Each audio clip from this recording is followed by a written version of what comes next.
ఈశ్వరో గురురాత్మేతి మూర్తిభేద విభాగిని వ్యోమవద్వ్యాప్తదేహాయ దక్షిణామూర్తయే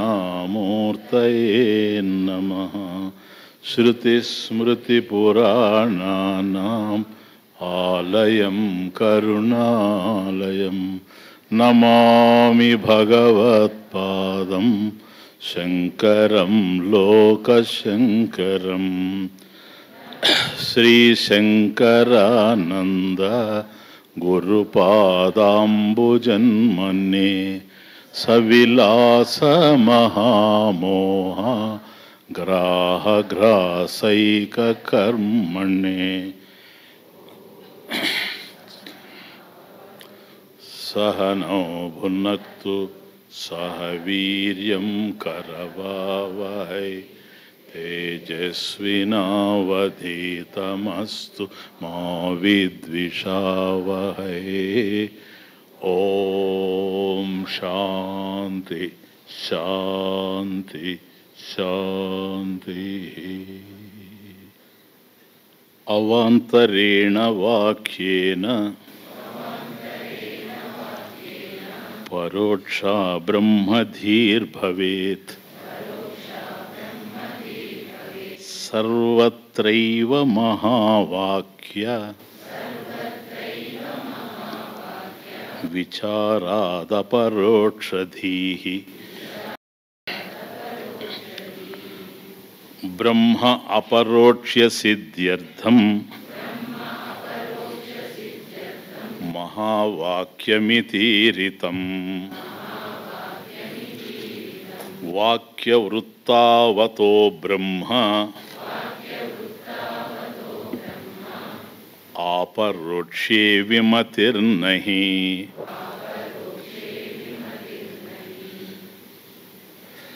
అస్థి అనే పదప్రయోగం అనేక కోణాల్లో జరుగుతూ ఉంటుంది. అస్థి అంటే ఉంది అని అర్థం. ఏదైనా ఒకటి ఉంది అని అంటే దానికి సంబంధించినటువంటి జ్ఞానం కూడా ఉంది అని అర్థం. అప్పుడే అది ఉన్నట్లు తెలుస్తుంది. ఒకటి ఉంది అని అన్నప్పుడు అది అలా ఉండడం వెనుక ఏ ధర్మాలతో అది ఉందో దానిని బట్టి అది ఉంది అని మనం చెబుతూ ఉంటాం. కనుక ఏది ఉండినా దానికి సంబంధించిన జ్ఞానం ఒకటి ఉండడం వల్లనే ఆ జ్ఞానాన్ని ఆధారం చేసుకొని ఇది ఉంది అని చెబుతూ ఉంటాం సామాన్యమైన విషయాలే అందు. అయితే ఈ సృష్టికి కారణమైనటువంటి జగత్కారణం బ్రహ్మ ఉండడం ఎలాంటిది అని ప్రశ్నించినప్పుడు జగత్కారణం బ్రహ్మ అస్తి. ఇది అంత తేలిగ్గా తెలిసే విషయం కాదు. సామాన్యమైనటువంటి విషయాలకు సంబంధించినటువంటి జ్ఞానమే మనకు పరిపూర్ణంగా ఉండదు. అటువంటప్పుడు ఇంత విశాలమైనటువంటి సృష్టి, వివిధ ప్రత్యయ గమ్యం, అనేకమైనటువంటి అంశాలతో కూడుకున్నటువంటి సృష్టి, ఇందులో ధర్మాలు, ధర్మాలలో ధర్మాలు, ధర్మాలలో ధర్మాలు, ఇలా పెనవేసుకుపోయినటువంటి ఈ సృష్టిలో ఒక కారణం, జగత్ కారణం బ్రహ్మ ఉంది అని నిర్ణయించడం అనేది అంత తేలికైనటువంటి విషయం కాదు. అంటే దానికి సంబంధించిన పూర్ణ జ్ఞానం ఉన్నప్పుడు మాత్రమే అది ఉందనేటువంటిది మనకు ఎరుక పడుతుంది. అందువల్ల సర్వసామాన్యంగా నేను భగవంతుడిని నమ్మను, నాకు భగవంతుడి ఇష్టం, ఇవన్నీ పిచ్చి మాటల కింద లెక్క. ఎందుకంటే నేను భగవంతుడిని నమ్ముతున్నాను అన్నప్పుడు ఆశ్చర్యం, కానీ నేను భగవంతుడిని నమ్మడం లేదు అనడానికి ఆశ్చర్యం లేదు. భగవంతుడిని నమ్ముతున్నానంటేనే పెద్ద సమస్య. ఏ కారణంతో నువ్వు నమ్ముతున్నావు, భగవంతుడు ఉన్నాడని నువ్వు ఎట్లా చెప్పగలవు అని క్వశ్చన్ చేస్తే అది చాలా దూరం పోద్ది. కాబట్టి భగవంతుడు ఉన్నాడు అనేది నిర్ణయించడానికి జ్ఞానం అవసరం, కానీ భగవంతుడు లేడు అని చెప్పడానికి, లేడు అనడమే అజ్ఞానానికి సంబంధించిన విషయం. కాబట్టి అజ్ఞానం ఎప్పుడు కూడా ఆధారం కాదు, అజ్ఞానం ఎప్పుడు జ్ఞానానికి ఆధారం అయ్యేందుకు అవకాశం లేదు. కాబట్టి అటువంటి పరబ్రహ్మం, జగత్కారణం బ్రహ్మ ఉంది అని అనడానికి ఇంత అమోఘమైనటువంటి జ్ఞానం మతాల్లో కూడా మనకు కనిపించకపోవడం చేత ఒక ఉపనిషత్తులే దివ్యంగా ప్రకాశిస్తూ ఉన్నాయి. ఉపనిషత్తుల్లో జగత్కారణం బ్రహ్మ అస్తి అనేటువంటిది నిర్ధారణ జరుగుతూ ఉంది. ఇది అంటే అంతకుముందు లేడు అనుకుంటూ ఉండడం, ఏ కారణం లేకుండా నిర్హేతుకంగా ఈ జగత్తు నడుస్తూ ఉందేమో అనేటువంటి భావన ఇంతకుముందు కలిగి ఉండడం, ఇప్పుడు అలా కాకుండా బ్రహ్మం అనేది ఉంది, అలా ఉంది అనేటువంటిది నిర్ణయించడానికి ఉపనిషత్తులే మనకు ఆధారంగా ఉన్నాయి. ఆ ఉన్నది బ్రహ్మం ఎలా ఉందో దానికి సంబంధించినటువంటి జ్ఞానం ఉపనిషత్తుల్లో నుంచి మనకు అందుతూ ఉంది. ఇటువంటి వాక్యాలు ఉపనిషత్తుల్లో అనేకం ఉన్నాయి. వాటిని అవాంతర వాక్యాలు అంటారు. అందువల్ల అవాంతరేణ వాక్యేన, అది 69, అవాంతరేణ వాక్యేన పరోక్ష బ్రహ్మధీర్భవేత్. అది కాబట్టి అనేకమైనటువంటి వాక్యాలు ఈ సృష్టి వెనుక జగత్కారణమైనటువంటి బ్రహ్మము ఉంది అని అనేకమైన వాక్యాలు చెప్తూ ఉన్నారు. వాటిని అవాంతర వాక్యాలు అంటారు. అందువల్ల అవాంతరేణ వాక్యేన, ఈ అవాంతర వాక్యాల చేత పరోక్ష బ్రహ్మ ధీహి, ధీహి అంటే బుద్ధి లేక జ్ఞానం, అంటే బ్రహ్మ యొక్క పరోక్ష జ్ఞానం, అంటే పరోక్ష బ్రహ్మ జ్ఞానము భవేత్ కలుగుతూ ఉంది. అస్తి కచ్చిత్, దీని వెనుక ఒక అపూర్వమైనటువంటి అద్భుతమైనటువంటి శక్తి ఒకటి ఉంది అనేటువంటి విషయం తెలుస్తూ ఉంది. ఇది పరోక్ష జ్ఞానం. ఇప్పుడు మనకు పరోక్షం అపరోక్షం తెలుసు. అపరోక్షం అనేది ప్రత్యక్షం అని అర్థం, డైరెక్ట్గా మన ఎక్స్పీరియన్స్కి, అనుభవానికి రావడం అని అర్థం. కాబట్టి బ్రహ్మం ఉంది అని తెలుసుకోవడం వేరు, నేనే బ్రహ్మం అని తెలుసుకోవడం వేరు. కనుక బ్రహ్మం ఒకటి ఉంది అనేది జ్ఞానం కలిగితే కానీ మనిషికి కుదుటపడదు ఆ జ్ఞానం. మరి ఈ జ్ఞానం ఉపనిషత్తుల వల్ల మనకు ఏర్పడుతూ ఉంది.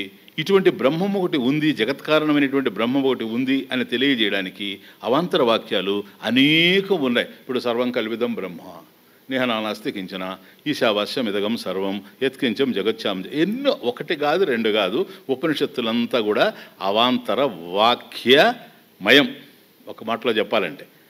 కానీ నీవే బ్రహ్మము అనేది మాత్రం అవాంతర వాక్యాల వల్ల లభ్యం కాదు. దేర్ఫోర్ సర్వత్రైవ, సర్వత్ర ఏవ మహావాక్య విచారాత్, ఎక్కడ మనం చూసినా మహావాక్య విచారాత్, మహావాక్యాలని విచారించడం వల్లనే అపరోక్ష ధీహి, మహావాక్య విచారాత్, సర్వత్రైవ మహావాక్య విచారాత్ అపరోక్ష ధీహి, అపరోక్ష జ్ఞానం.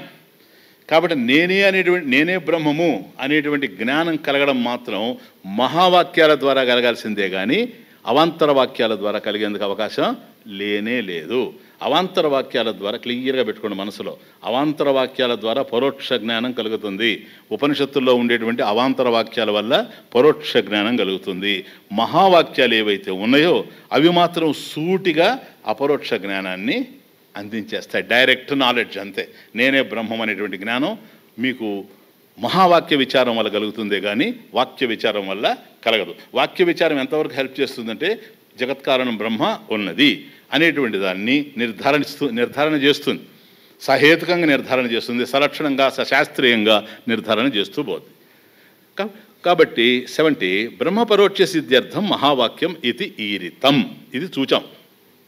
కాబట్టి బ్రహ్మాపరోక్ష్య సిద్ధ్యర్థం, బ్రహ్మ అపరోక్ష్య సిద్ధి అర్థం. కాబట్టి ఈ బ్రహ్మ యొక్క అపరోక్ష జ్ఞానం అంటే డైరెక్ట్ నాలెడ్జ్, ప్రత్యక్ష జ్ఞానం మనకు కలగడం అనేటువంటిది మహావాక్యం ఇది వాక్యవృత్తౌ ఈరితం. వాక్యవృత్తౌ ఈరితం. మూడో లైన్. వాక్యవృత్తావతో బ్రహ్మ అని ఉంది. వాక్యవృత్తావత వాక్యవృత్తౌ అత. అది సంధి. వాక్యవృత్తౌ అత. కాబట్టి బ్రహ్మము యొక్క అపరోక్ష జ్ఞానం లేదా ప్రత్యక్ష జ్ఞానం, నీవే బ్రహ్మము అనేటువంటి జ్ఞానం మహావాక్యం ఇది వాక్యవృత్తో ఈరితం. అది కేవలం మహావాక్య విచారం వలనే కలుగుతుంది అని వాక్యవృత్తౌ, వాక్యవృత్తి నందు, సప్తమే వాక్యవృత్తౌ కనుక ఈ వాక్యవృత్తి అనేటువంటి గ్రంథంలో ఇది తెలియజేయడం జరిగింది. కాబట్టి అతః, దేర్ ఫోర్, అతః ఈ కారణం చేత బ్రహ్మ ఆపరోక్ష్యే అంటే విమతిర్నహి. కాబట్టి బ్రహ్మము యొక్క అపరోక్ష జ్ఞానం అంటే డైరెక్ట్ నాలెడ్జ్, నేనే బ్రహ్మం అనేటువంటి జ్ఞానం నీకు కలుగుతుంది అనేటువంటి విషయంలో విమతి నహి, విపరీతమతి నహి, శంకా నహి, వివాద నహి, సంశయ నాస్తి ఇత్యర్థ. కాబట్టి క్లియర్గా చూడండి ఎంత చక్కగా చెప్తున్నాడు. నేనే బ్రహ్మము అనేటువంటి జ్ఞానం. I hope you understand. ఎవరో దయ చూపడం వల్ల, నువ్వు ఏదేదో తీర్థక్షేత్రాలు తిరగడం వల్ల, లేదు రకరకాలైన యజ్ఞయాగాదులు చేయడం వల్ల, వీటి వల్ల ఏమీ నీకు లభ్యం కాదు. పరలోకానికి పోయి నువ్వు తెలుసుకునేది ఏమీ లేదు. డైరెక్ట్గా ఇక్కడే కలుగుతుంది. Direct. It is a promise pending enquiry. Promise. నీకు ఇక్కడే కలుగుతుంది. నేనే బ్రహ్మం అనేటువంటి జ్ఞానం ఇక్కడే కలుగుతుంది. లేకపోతే ఉపనిషత్తుల యొక్క వైభవం లేనేలేదు. ఇది వాక్యవృత్తి కూడా ఈ విషయాన్ని సుస్థిరం చేస్తూ ఉంది అంటాడు, ఇంకేం లేదు. కాబట్టి వాక్యవృత్తి అనేటువంటిది బ్రహ్మ అపరోక్ష జ్ఞానం వాక్యవృత్తౌ ఈరితం. ఈరితం ఉక్తం. కాబట్టి వాక్యవృత్తిలో చెప్పబడింది, శుద్ధంగా ఉక్తం చెప్పబడింది. కాబట్టి మహావాక్యాత్, అది ఏదైనా కావచ్చు, తత్వమసి కావచ్చు, అహం బ్రహ్మాస్మి కావచ్చు, ప్రజ్ఞాన బ్రహ్మ కావచ్చు, అయమాత్మ బ్రహ్మ కావచ్చు. మహావాక్యాత్, ఈ మహావాక్యం ఏదైతే ఉందో దీనివల్ల బ్రహ్మ అపరోక్ష జ్ఞానం ప్లీజ్ భవతి, ఆప్నోతి, ప్రాప్నోతి. నీకు బ్రహ్మము యొక్క అపరోక్ష జ్ఞానం, డైరెక్ట్ నాలెడ్జ్, నేనే బ్రహ్మము అని మహాత్ములంతా ఏదైతే తెలుసుకున్నారో, రామతీర్థ, రమణ మహర్షి లాంటి మహాత్ములంతా, శంకరాదులంతా ఈ ప్రపంచంలో ఏ అనుభూతిని అయితే దివ్యమైనటువంటి అపరోక్షానుభూతిని పొందారో అటువంటి అనుభూతిని నువ్వు కూడా పొందగలవు. ఇది అపరోక్ష జ్ఞానము. కాబట్టి బ్రహ్మ అపరోక్ష జ్ఞానం వాక్యాత్ భవతి, మహావాక్యాత్ భవతి. నా పరహ అంటే మరొక మార్గమేమీ లేదు. నాణ్య పంద విద్యత అయినా డైరెక్ట్ రూట్. జ్ఞానమేవ మోక్ష, జ్ఞానాదేవతు కైవల్యం. ఆ జ్ఞానం ఏంటంటే పరోక్ష జ్ఞానము, అపరోక్ష జ్ఞానం అంటే ప్రత్యక్ష జ్ఞానం. కాబట్టి పరోక్ష జ్ఞానంలో బ్రహ్మం ఉందని తెలుస్తూ ఉంది, అపరోక్ష జ్ఞానంలో నేనే బ్రహ్మము అని తెలుస్తుంది. క్లియర్గా పెట్టుకోండి. కాబట్టి బ్రహ్మం ఒకటి ఉంది అనడానికి ఉపనిషత్తులు, అనేక ఉపనిషత్తుల్లో అనేక వాక్యాలు ఉన్నాయి. వాటిని అవాంతర వాక్యాలు అంటారు. కాదు, నీవే బ్రహ్మము అని నిర్ధారణ చేసేటువంటి వాక్యము మహావాక్యము. ఈ మహావాక్యం వల్ల మనకు అపరోక్ష జ్ఞానము, అపరోక్షానుభూతి, అనుభవం కాదు అపరోక్షానుభూతి, అపరోక్ష అనుభూతి మనకు ఏర్పడుతూ ఉంది. దీన్ని బట్టి ఏమర్థమైంది? నెక్స్ట్ వాక్యవృత్తి స్టార్ట్ అవుతుంది కనుక నీకు కేవలం జ్ఞానం, గురువిచ్చే జ్ఞానం వల్ల నీకు మోక్షం వస్తుంది. అవునా కాదా? దాని అర్థం అదేనా? అవునా కాదు? నువ్వేం చేయాలి? ఇంకా ఏమీ చేయాల్సింది లేదు. అంటే వినడం కూడా చేయకూడదని నా ఉద్దేశం కాదు. చేయాల్సింది ఇదొకటే, శ్రవణమేవ సాధనం. ఒకవేళ చెయ్యదగింది ఏదైనా ఉంటే, ప్రతిబంధకాలు గనక ఉంటే, అండర్స్టాండ్, గురువు బోధిస్తున్నా నీకు గనక అర్థం కాకపోతే, ఇప్పుడు అధర్మంగా చరించేవాడు ఉంటాడు, వాడికి ఎక్కదు. ఎందుకంటే అంతఃకరణ శుద్ధి లేదు. ధర్మమే తెలియనివాడు జ్ఞానానికి ఏం పనికి వస్తాడు? ధర్మాచరణలో లేనివాడు జ్ఞానానికి, జ్ఞానానుభూతికి ఏం పనికి వస్తాడు? కనుక అటువంటి ప్రతిబంధకాలు ఏదన్నా ఉంటే, అవరోధాలు ఏదన్నా ఉంటే తొలగించుకోవడమే. కనుక జ్ఞానాన్ని అందుకోలేని పరిస్థితి కనుక ఉంటే, అవరోధాలు కనుకుంటే, ప్రతిబంధకాలు కనుకుంటే వాటిని తొలగించుకునేటువంటి ప్రయత్నం ఒక్కటే చేయాలా, అంతేగాని అందువల్ల విమతిర్నహి అభిప్రాయ భేద నాస్తి ఇత్యర్థ. అయితే స్వామీజీ కేవలం ఒక వాక్యాన్ని, మహావాక్యాన్ని, సపోజ్ తత్వమసి లేదా అహం బ్రహ్మాస్మి, దాన్ని గురువు వివరించినంత మాత్రాన దాన్ని వినగానే ఎట్లా కలుగుతుందండి అనే డౌటు ప్రతి ఒక్కడికి వస్తుంది. రాకుండా పోయే ప్రశ్న లేదు. అంటే నాలెడ్జ్లో కాస్త మనిషి లోతుగా వెళ్ళినంత వరకు, అగాధంగా ఆలోచించగలిగే శక్తి సామర్థ్యాలు వచ్చినంత వరకు, ఒక మెచ్యూరిటీ, ఓ స్పష్టత బుద్ధిలో ఏర్పడినంత వరకు, శాస్త్ర సమన్వయం జరిగినంత వరకు, స్పష్టత ఏర్పడినంత వరకు ఈ బాధలు తప్పవు. అందరూ అనుభవించినవే, ఎవరికీ కొత్త కాదు. కాకపోతే అక్కడే మనం కాస్త లోతుగా వెళ్ళడానికి ప్రయత్నం చేస్తూ ఉండాలి ప్లీజ్. కాబట్టి కేవలం వాక్యం వల్ల, మహావాక్యం వల్ల అపరోక్ష జ్ఞానం ఎలా వస్తుంది అనేది ప్రశ్న. కాబట్టి వాక్యవృత్తౌ బ్రహ్మ అపరోక్షే, అదే. కాబట్టి వాక్యవృత్తౌ ఉక్తం, చూడండి, వాక్యవృత్తౌ ఉక్తం అంటే విద్యారణ్య స్వామి ఒక అథారిటీ తీసుకుంటూ ఉన్నాడు అనమాట ప్రమాణాన్ని. అంటే నేను చెప్పిన దానికి ప్రమాణం ఏంటంటే వాక్యవృత్తి. ఎందుకని? ఉక్తం, ఈరితం. కారణం ఆచార్య శంకరేణ ఉక్తం. It's an authority. ఆడ పలుకుతూ ఉన్నది ఎవరిది? వాక్యవృత్తి ఆచార్యుల వారిది గనక ఆచార్య శంకరేణ, ఆచార్య శంకరేణ ఉక్తం, ఆచార్యేణ ఉక్తం. సో వాక్యవృత్తౌ ఉపపాదన ప్రకారం దర్శయతి.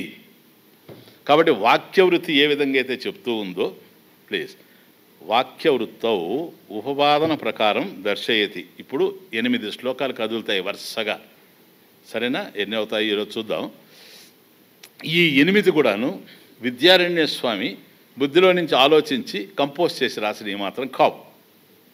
ఇవి కేవలం శంకరుల వారివి. ఈ 8 శ్లోకాలు అంటే 71వ శ్లోకం దగ్గర నుంచి 8 శ్లోకాలు కూడాను కేవలం శంకరాచార్య స్వామివి, వాక్యవృత్తి గ్రంథంలో ఉన్నవి. అంతకు మించి రాసే అవకాశం లేదనుకొని, అంతకు మించి రాయడానికి కూడా ఏమీ లేదనుకొని, ఈ విషయాన్ని నిర్ణయం చేయడానికి, నిర్ధారణ చేయడానికి ఆ 8 శ్లోకాలని అలాగే తీసి ఉంచాడు.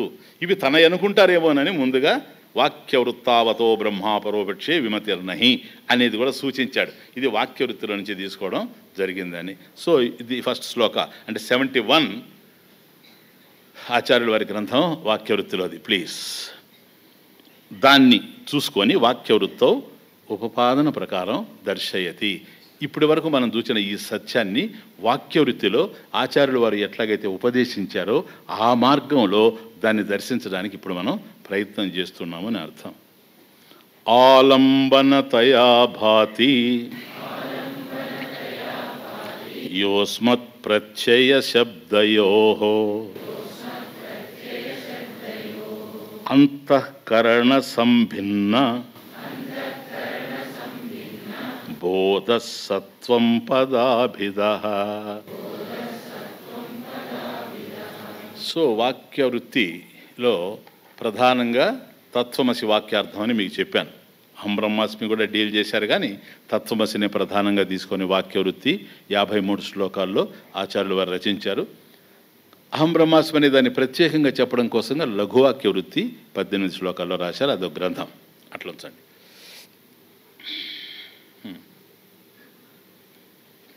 ఆలంబనతయా భాతి యోస్మత్ ప్రత్యయ శబ్దయోః. సెకండ్ లైన్, యః అస్మత్ ప్రత్యయ శబ్దయోః. అస్మత్, అస్మత్ అంటే అహం. మీకు బ్రహ్మసూత్రాలు భాష్యం చెప్పినప్పుడు చెప్పాను. అస్మత్ యుష్మత్ ప్రత్యయోః. అస్మత్ యుష్మత్. అస్మత్ అంటే నేను, యుష్మత్ అంటే నీవు. సో అస్మత్ శబ్దార్థం అహం, యుష్మత్ త్వం. అస్మత్ అహం, యుష్మత్ త్వం. యహ ఎవడైతే అస్మత్ ఇక్కడ అహం ప్రత్యయ శబ్దయోః ఆలంబనతయా భాతి. ప్రత్యయ శబ్ద రెండు, ప్రత్యయము శబ్దము. అస్మత్ అంటే నేను, అహం. ఇప్పుడు నేను అన్నాడు అనుకోండి, అహం కదా. ఈ అహం శబ్దమేనా? ఇప్పుడు నేనేం మాట్లాడలేదు, ఇప్పుడు అంటున్నా అహం. ఆ తర్వాత ఏమొస్తుంది వేరే విషయం. అహం గచ్చామి అంటాను, అహం పశ్యామి అంటాను, అహం బోధయామి అంటాను, వేరే విషయం. అహం అన్నప్పుడు మీకు శబ్దం వినపడుతుందా లేదా? కాబట్టి అహం అనేది ఈ పదం ఏదైతే ఉందో అస్మత్ శబ్దం. అస్మత్ శబ్దం. ఏ శబ్దానికైనా అర్థం ఉందా లేదా? మనం ఒక శబ్దం చేసే దానికి అర్థం ఉందా లేదా? ఉంటుంది కదా. ఆ శబ్దం యొక్క అర్థమే ప్రత్యయము, మీనింగ్. ప్రత్యయం అంటే మీనింగ్, అర్థం. అస్మత్ ప్రత్యయ శబ్దయోహో అంటే నేను, అస్మత్ అహం, నేను అనే జ్ఞానానికి, నేను అనే శబ్దానికి ఆలంబనతయా, ఆలంబనతయా విషయతయా, దానికి విషయం సబ్జెక్ట్ అది. సరేనా? కాబట్టి నేను అనే దానికి ఏం విషయం, దేన్ని తెలియజేస్తూ ఉంది? నేను అనే శబ్దం. నేను అనే అర్థం కూడా ఉంది. ఆ అర్థం దేన్ని సూచిస్తాం? శబ్దము, అర్థము, అంతేనా, ఇంకేం లేదు. ప్రత్యయం అంటే అర్థం. కాబట్టి ఒక పదానికి శబ్దం ఉంటుంది, అర్థం ఉంటుంది. ఆ పదం పలికినప్పుడు ఆ శబ్దం అర్థాన్ని సూచిస్తూ ఉంటుంది. ఆ అర్థమే ఈ పదంలో ఉంటుంది. అది ప్రత్యయ శబ్ద అంటే అర్థం చేసుకోండి. ప్రత్యయ శబ్దయోహో సామాన్య విషయాల్లో కూడా. కాబట్టి ఒక పదం మనం పలికినప్పుడు దానికి ఒక శబ్దం ఉంటుంది, ఆ శబ్దానికి ఒక అర్థం ఉంటుంది. ఈ శబ్దము ఆ అర్థము కలిపి దేనిని సూచిస్తూ ఉన్నాయో అది తెలియజేస్తుంది. ఈ పదం ద్వారా దాన్ని తెలియజేయడం జరుగుతూ ఉంటుంది. కాబట్టి అస్మత్ అన్నప్పుడు అహం, నేను. అది ఈ నేనుని, ఈ అస్మత్ అహం అనేది నేను అంటున్నాడు కదా, అస్మత్ నాయన. అస్మత్ అంటే అహం. ఈ అహం అనేటువంటిది మనం వాడినప్పుడు ఈ శబ్దం దేన్ని సూచిస్తూ ఉంది అని, అది దాని అర్థం దేన్ని తెలియజేస్తూ ఉంది అని అర్థమవుతుంది ఇప్పుడు. కాబట్టి అందరం వాడతాం నిత్యం అహం అహం అహం అహం, నేను నేను నేను నేను. కాబట్టి అహం అస్మత్ ఈ పదం దేన్ని సూచిస్తూ ఉంది? దాని అర్థం ఏంటి అసలు? ఒకసారి నేను అహం అన్నాను అనుకోండి, ఎవరిప్పుడు అహము? కాళ్ళ, చేతుల, కళ్ళ, చెవుల, ముక్క, ఇవన్నీ కలిపి కదా. దేహేంద్రియ మనోబుద్ధుల సంఘాతం నేను. ఇదంతా కలిసి నేను అంటున్నా. ఈ అహం దీంట్లో దేన్ని సూచిస్తూ ఉంది? ఇప్పుడు అర్థమైంది మీకు. ఇప్పుడు నేను అనేది ఒక పదం. శంకర స్టార్ట్ అయింది ప్లీజ్. నేను అనేది ఒక పదం, దానికి ఒక అర్థం. ఈ పదం దేన్ని సూచిస్తూ ఉంది? మోకాల, మనస, నాలుక, చెవి, ముక్క, శ్వాస, దేనికి సంబంధించింది ఇది? ఏ ఒక్కదానికి సంబంధించిందని నువ్వు చెప్పినా రెండవ దానికి సంబంధించింది కాదని అర్థం. కాబట్టి అహం అనేటువంటి శబ్దం అస్మత్ దేన్ని సూచిస్తూ ఉంది? దాని అర్థం ఏదైతే ఉందో ఆ అర్థం దేనికి సంబంధించింది? అంతఃకరణ సంభిన్న. అంతఃకరణ సంభిన్న. మన అంతఃకరణం ఏదైతే ఉందో దాన్నే ఉపాధిగా కలిగినటువంటిది. అంతఃకరణని ఉపాధిగా కలిగినటువంటి బోధ జ్ఞానస్వరూపం, జ్ఞాన రూపం. పోనీ జ్ఞాన రూపం, బోధ జ్ఞాన రూపం. కాబట్టి నేను అని ఎవడు ఎక్కడ మాట్లాడినా అస్మత్ ప్రయోగం. ప్లీజ్, దాని యొక్క శబ్దం కానీ దాని యొక్క అర్థం కానీ దేనిని తెలియజేస్తూ ఉందంటే మన అంతఃకరణ ఉంది చూచారా, మనసు బుద్ధి ఇవన్నీ, చిత్తం అహంకారం, ఈ అంతఃకరణ. ఈ అంతఃకరణంలో నేను అని ఏదైతే అహం అహం ఇతి నేననేటువంటిది కదులుతూ ఉందో దాన్ని సూచిస్తూ ఉంది. అందువల్ల జడ వస్తువులో నీకు అస్మత్ శబ్ద ప్రయోగాలు జరగవు. ఎందుకో తెలుసా? దాంట్లో చైతన్యం లేదు. స్థూల వస్తువుల్లో చైతన్యం వ్యక్తం కాదు. చైతన్యం ఎక్కడ వ్యక్తమవుతూ ఉందంటే నీ బుద్ధిలోనే వ్యక్తమవుతూ ఉంది, అంతఃకరణలోనే వ్యక్తమవుతూ ఉంది. అంతఃకరణ ఏంటి? సూక్ష్మ శరీరం. అంతఃకరణ సూక్ష్మ శరీరం. కాబట్టి ఈ జడాలన్నీ కూడా స్థూలాలే కానీ వీటికి ఎక్కడా సూక్ష్మ శరీరం లేదు. వచ్చిన బాధ అది. సూక్ష్మ శరీరం లేదు. ఏమని జంతువులు కూడా లేదు. వాటికి కూడా కేవలం సహజాతాలు, ఇన్స్టింక్ట్స్, ఇంటలెక్ట్ లేదు అక్కడ.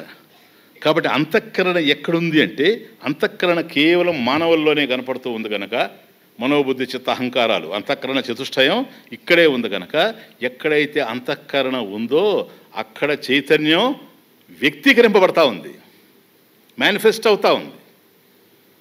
అంత మాత్రం చేత వీటిలో లేకపోలేదు. చైతన్యం తప్ప రెండవ వస్తువు లేదన్నప్పుడు జడ పదార్థంలో కూడాను ఇదిగో ఇది జడము, దీంట్లో కూడా చైతన్యం ఉంది, కానీ దీంట్లో చైతన్యం వ్యక్తం కాదు. ఎందుకని? సూక్ష్మ శరీరం లేదు. క్లియరా? ఇప్పుడు బాగా అర్థం చేసుకోండి. కనుక సూక్ష్మ శరీరం ఎక్కడుందంటే మన దగ్గర ఉంది. అంతఃకరణ మన దగ్గర ఉంది. ఆ అంతఃకరణలో కదులుతూ ఉంది నేను అనేది. అందువల్ల ఏవి నేను నేనని ఏది కూడా ఏ జంతువు కానీ ఏ క్రిమికీటకాదులు కానీ ఈ అస్మత్ ప్రయోగం చేయలేవు. నేనున్నాను అని చెప్పలేవు అవి. ఎందుకని? సూక్ష్మ శరీరం లేదు కనుక. క్లియర్. ఇక్కడ మనకు జరుగుతూ ఉంది కనుక అంతఃకరణ సంభిన్న బోధ. కాబట్టి అంతఃకరణని ఉపాధిగా కలిగినటువంటి జ్ఞానం. అందువల్ల పరిమితం. ఉపాధి అన్నప్పుడే పరిమితం. కాబట్టి చైతన్యం ఎప్పుడైతే ఉపాధి యందు ప్రతిఫలించిందో, వ్యక్తమవుతూ ఉందో, that is conditioned by the ఉపాధి. అంతేనా? ఉపాధి చేత పరిమితమైంది. ఉపాధి చేత పరిమితమైంది. అనంతంగా ఉండేటువంటి ఆకాశం ఘటంలో ఎట్లాగైతే పరిమితమై కనపడుతుందో ఘటాకాశం అన్నట్టుగా, అట్లాగే అనంతమైనటువంటి చైతన్యం అంతఃకరణలో పరిమితమైనట్టుగా మనకు తెలుస్తూ ఉంది కదా, ఆ జ్ఞానం. సో దేర్ ఫోర్ అంతఃకరణ సంభిన్న బోధ. అది ఇదే జీవ చిదాభాస. మర్చిపోకుంటే మీరు. కాబట్టి అంతఃకరణలో ఏ చైతన్యం అయితే ప్రతిఫలిస్తూ ఉందో అది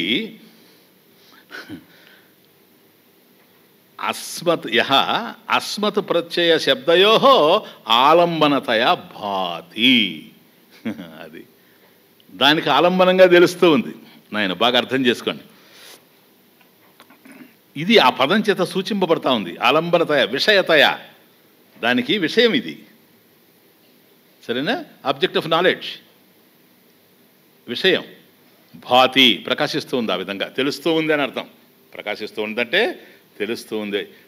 సహా, లాస్ట్ లైన్, బోధ సత్వం పదాభిద సహ త్వం పద అభిద.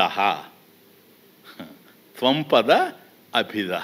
సహ, అదే, అతడే జ్ఞానరూపుడుగా ఎవడైతే బుద్ధిలో తెలుస్తూ ఉందో, చైతన్యం వ్యక్తమవుతూ ఉందో, సహా త్వం పద అభిద. త్వం, నీవు అనే పదం చేత చెప్పబడుతూ ఉంది. కాబట్టి అస్మత్ ప్రయోగం అన్నప్పుడు బాగా అర్థం చేసుకోండి. నేను అనేక సార్లు మీతో చెప్తుంటా, నా దగ్గరకు వచ్చినప్పుడు అస్మత్, అహం కదా. మీ దగ్గరకు వచ్చినప్పుడు త్వం, మీరు నా దగ్గరకు వచ్చినప్పుడు త్వం. కాబట్టి ఏదైతే నా దగ్గర అస్మత్గా ఉందో, మీరు పలికేటప్పుడు అది అస్మతే, నేను పలికేటప్పుడు యుష్మత్. నా విషయంలో మీరు అంతే. అర్థమవుతుందా? ఆ నేను శబ్దార్థమే, నీవు శబ్దార్థం. అహంకి త్వమ్ముకి నో డిఫరెన్స్. బాగా అర్థం చేసుకోండి ఆయన. కాబట్టి త్వం అని అన్నప్పుడు త్వం, నీవు యుష్మత్. అదే నా దగ్గరకు వస్తే అహం అస్మత్. కాబట్టి నేను అని నేను చెప్పినప్పుడు కానీ, లేక నేను అని నువ్వు పలికినప్పుడు కానీ, లేక నీవు అని నేను చెప్పినప్పుడు కానీ, లేక నీవు నన్ను నీవు అని పలికినప్పుడు కానీ, ఈ అస్మత్ యుష్మత్, అహము త్వం అనే రెండు పదాల యొక్క శబ్దాలు రెండు పదాల యొక్క అర్థాలు ఒక్కటే. అవునా కదా? ఏందో తెలుసా? ఆ అంతఃకరణ అనేటువంటి ఉపాధిలో ఏ చైతన్యం అయితే వ్యక్తమవుతూ ఉందో ఆ జీవుడే, ఆ చిదాభాసుడే అహం శబ్దవాచ్యం, వాచ్యార్థం. అహం శబ్దానికి వాచ్యార్థం. క్లియర్? కాబట్టి నేను అనొచ్చు. ఇప్పుడు నేను ఎవరు? ఇప్పుడు మనకు అర్థమైపోయింది. ఓహో, నేను అంటే ఇవన్నీ నాకు ఉండొచ్చు, కానీ దేహం ఉండొచ్చు, కాళ్ళు ఉండొచ్చు, చేతులు ఉండొచ్చు, వేళ్ళు ఉండొచ్చు, గోళ్ళు ఉండొచ్చు, వెంట్రుకలు ఉండొచ్చు, పళ్ళు ఉండొచ్చు, పళ్ళు ఊడిపోయి ఉండొచ్చు, మళ్ళీ మొలకెత్తి ఉండొచ్చు, ఏదైనా జరగని ఇవి ఏవీ నేను కాదు. నేను ఎక్కడ ఉన్నాను అంటే అంతఃకరణలో వ్యక్తమవుతూ ఉన్నాను. అస్మత్ శబ్ద ప్రత్యయ. నేను అని కానీ అన్నానంటే ఆ బుద్ధిలో వ్యక్తమయ్యేటువంటి చిదాభాస చైతన్యం ఏదైతే ఉందో అంతఃకరణకి పరిమితమైనటువంటిది. అందువల్ల అంతఃకరణ సంభిన్న జ్ఞానం బోధ. అంతఃకరణ సంభిన్న బోధ అంటే అంతఃకరణనే ఉపాధిగా కలిగినటువంటి జ్ఞానం ఏదైతే ఉందో ఆ జీవుని యొక్క జ్ఞానం, జీవస్య జ్ఞానం, చిదాభాసస్య జ్ఞానం, ఇది అహం శబ్దం చేత సూచితం. ఏనాయనా క్లియరా? ఇప్పుడు మనకేంటి వాక్యం ఏంటి? తత్వమసి. ప్రధానంగా ఇక్కడ ఆచార్య వారిది తత్వమసి. తత్వమసి ఊరికే అట్లా అనేస్తే 3 పదాలతో తత్ త్వం అసి ఏంటయ్యా అర్థం అంటే, తత్ జగత్కారణం బ్రహ్మ, త్వం నీవు, అసి అయ్యున్నది. అంటే జగత్కారణం అన్నప్పుడు ఈశ్వర. కాబట్టి జీవయేవ ఈశ్వర అనే. Is it A joke? Is it A joke? ఆలోచించండి. మనం ఎవరం, మన కథ ఏంది, మన వ్యవహారం ఏంటి, మన నాలెడ్జ్ ఏంటి, మనకి ఏం తెలుసని ఈ ప్రపంచంలో ఒక్కసారి మహావాక్యం ముందుకు ఉరికి ఈ జగత్తుకు కారణం అసలు ఉందో లేదో కారణమని మనం అసలు జగత్ కారణం ఉందో లేదో, ఊడిపడిందో, ఎట్టబడిందో లేదో, దేవుడు ఉన్నాడో లేదో, ఈ పరిస్థితుల్లో మనం ఉంటే ఉన్నాడు అనే అవాంతర వాక్యం అది వేరు. అది అయిన తర్వాత లేదయ్యా ఆ ఉన్న బ్రహ్మము ఎవరో, సర్వవ్యాపకమైన వాడు ఎవడో, సర్వజ్ఞుడు ఎవరో, వాడెవడో కాదు నువ్వే అని చెప్తే ఎంత విషయం ఇది చెప్పండి. తత్వమసి ఈజ్ ఏ వాక్యం, మహావాక్యం కదా. It's a sentence. ఎందుకని కంప్లీట్ మీనింగ్ ఇస్తూ ఉంది కదా, తత్ త్వం అసి. కాబట్టి ఎప్పుడైతే కొన్ని పదాలు కలిగి సంపూర్ణమైనటువంటి అర్థాన్ని ఇస్తూ ఉన్నాయో అది వాక్యం అవుతూ ఉంది. ఇట్స్ ఎ సెంటెన్స్ కదా. మరి తత్ త్వం అసి, నీవు అది అయ్యున్నావు, ఇట్స్ ఎ వాక్యం, ఫుల్ సెంటెన్స్, క్లియర్. కానీ ఏమర్థం అవుతా ఉంది మనకు? ఏమర్థం కావడం లేదు. ఎవరైనా చెప్పారనుకోండి, ఆ తత్ ఏంటయ్యా, త్వం అంటే నీవు కదయ్యా, అస్మత్, ఓకే, యుష్మత్, కరెక్ట్, అస్మత్. తత్ ఏంటయ్యా? తత్ జగత్కారణం బ్రహ్మ. అయితే త్వం అసి, అదే నీవయ్యున్నావు, నువ్వే భగవంతుడివి అని చెబితే అదేమైనా సామాన్యమైన సాధారణమైన వాక్యంగా మీకేమైనా కనపడతా ఉందా చెప్పండి. సో తత్వమసి అనే దాంట్లో అది సాధారణంగా వాళ్ళు చర్చించుకోవాల్సినటువంటి తమాషా వాక్యం కాదు అది. It is teaching. It is teaching. బోధరూప, బోధస్వరూపం. అది జ్ఞానం కలిగిన గురువు మనకు వివరిస్తే తప్ప అర్థమయ్యేటువంటి ఆర్డినరీ సెంటెన్స్ కానే కాదు. కాబట్టి త్వం, ఇప్పుడు తత్ త్వం అసి 3 పదాల్లో అంటే ఆచార్యుడు వారు దీనికి సంబంధించి పూర్ణ అవగాహన మనకి ఇచ్చేస్తారు. బీ కేర్ఫుల్, సరేనా. అందువల్ల త్వం, తత్ త్వం అసి కదా, ఆ త్వం తీసుకున్నాడు ఇప్పుడు ఫస్ట్. ఆ త్వం ఏదైతే ఉందో, త్వం అంటే నీవు, యుష్మత్. అదే నా దగ్గరకు వస్తే అస్మత్, అహం. కాబట్టి ఈ త్వం ఏదైతే ఉందో ఈ త్వం పద వాచ్యం. కాబట్టి త్వం అనేటువంటి పదం దేనిని సూచిస్తూ ఉంది? ఈ దేనిని సూచిస్తూ ఉంది అంటే అస్మత్ శబ్దం, ఇంకే లేదు. అస్మత్ శబ్దం అహమని ఏదైతే నేను అంటున్నానో శబ్దం, దాని యొక్క ప్రత్యయం అర్థం దేనికి సంబంధించింది అన్నప్పుడు దేనికైనా కానీ ఒక్కటి విషయం మాత్రం గుర్తుపెట్టుకోండి. అర్థస్య విషయం, విషయస్య అర్థం. ఓకే, కమాన్. ప్రత్యయస్య అర్థం, అర్థస్య ప్రత్యయం, రెండు ఒకటే. అదేంటది? అంతఃకరణ సంభిన్న బోధ.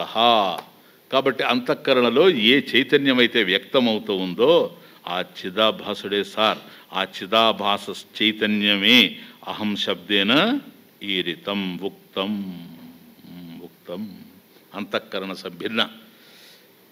ఎప్పుడైతే అంతఃకరణలో, నెక్స్ట్ పాయింట్, అంతఃకరణలో సంభిన్న బోధ, అంతఃకరణలో చైతన్యం వ్యక్తమైందో చైతన్య స్థాయిలో చైతన్యం ఒక్కటే. చైతన్య స్థాయిలో చైతన్యం ఒక్కటే. అంతఃకరణలో ఎప్పుడైతే వ్యక్తమైందో సంభిన్న బోధ, అంతఃకరణను ఉపాధిగా కలిగి ఉంది కదా, ఇక్కడ ప్రతి ఒక్కరితో విడిపడిపోయి ఉండారు. అవునా? ఇప్పుడు 10 కుండలు ఉన్నాయి నాయన. ఆకాశాన్ని చూస్తే ఆకాశం ఒకటే. కుండల స్థాయిలోకి వచ్చినప్పుడు ఈ 10 కుండలు ఉన్నాయి కదా, ఒక దాంట్లో నీళ్లు ఉన్నాయి, ఓ దాంట్లో మజ్జిగ ఉంది, ఓ దాంట్లో మిరపకాయలు ఉన్నాయి, ఓ దాంట్లో చింతపండు ఉంది, ఒకటి ఖాళీగా ఉంది, ఓ దాంట్లో చక్కెర ఉంది. చూడండి తమాషా. దీంట్లో ఉన్న దాంట్లో లేదు, దాంట్లో ఉన్న దాంట్లో లేదు, దీంట్లో ఉన్న దాంట్లో లేదు. ఆకాశం అన్నిట్లో ఉంది. చైతన్యం అంతటా వ్యక్తం అవుతూ ఉంది. కానీ అంతఃకరణలో ఏదైతే ఉందో అదే అస్మత్ శబ్దానికి ప్రత్యయంగా తెలుస్తుంది. శబ్ద ప్రత్యయో. క్లియర్? అందువల్ల అంతఃకరణ సంభిన్న బోధ. కాబట్టి ఈ చిదాభాసుడు జీవుని యొక్క జ్ఞానం విషయంలోనే భిన్నత్వం అంతా కూడా తెలుస్తుంది, ద్వైతం అంతా కూడా అర్థమవుతుంది.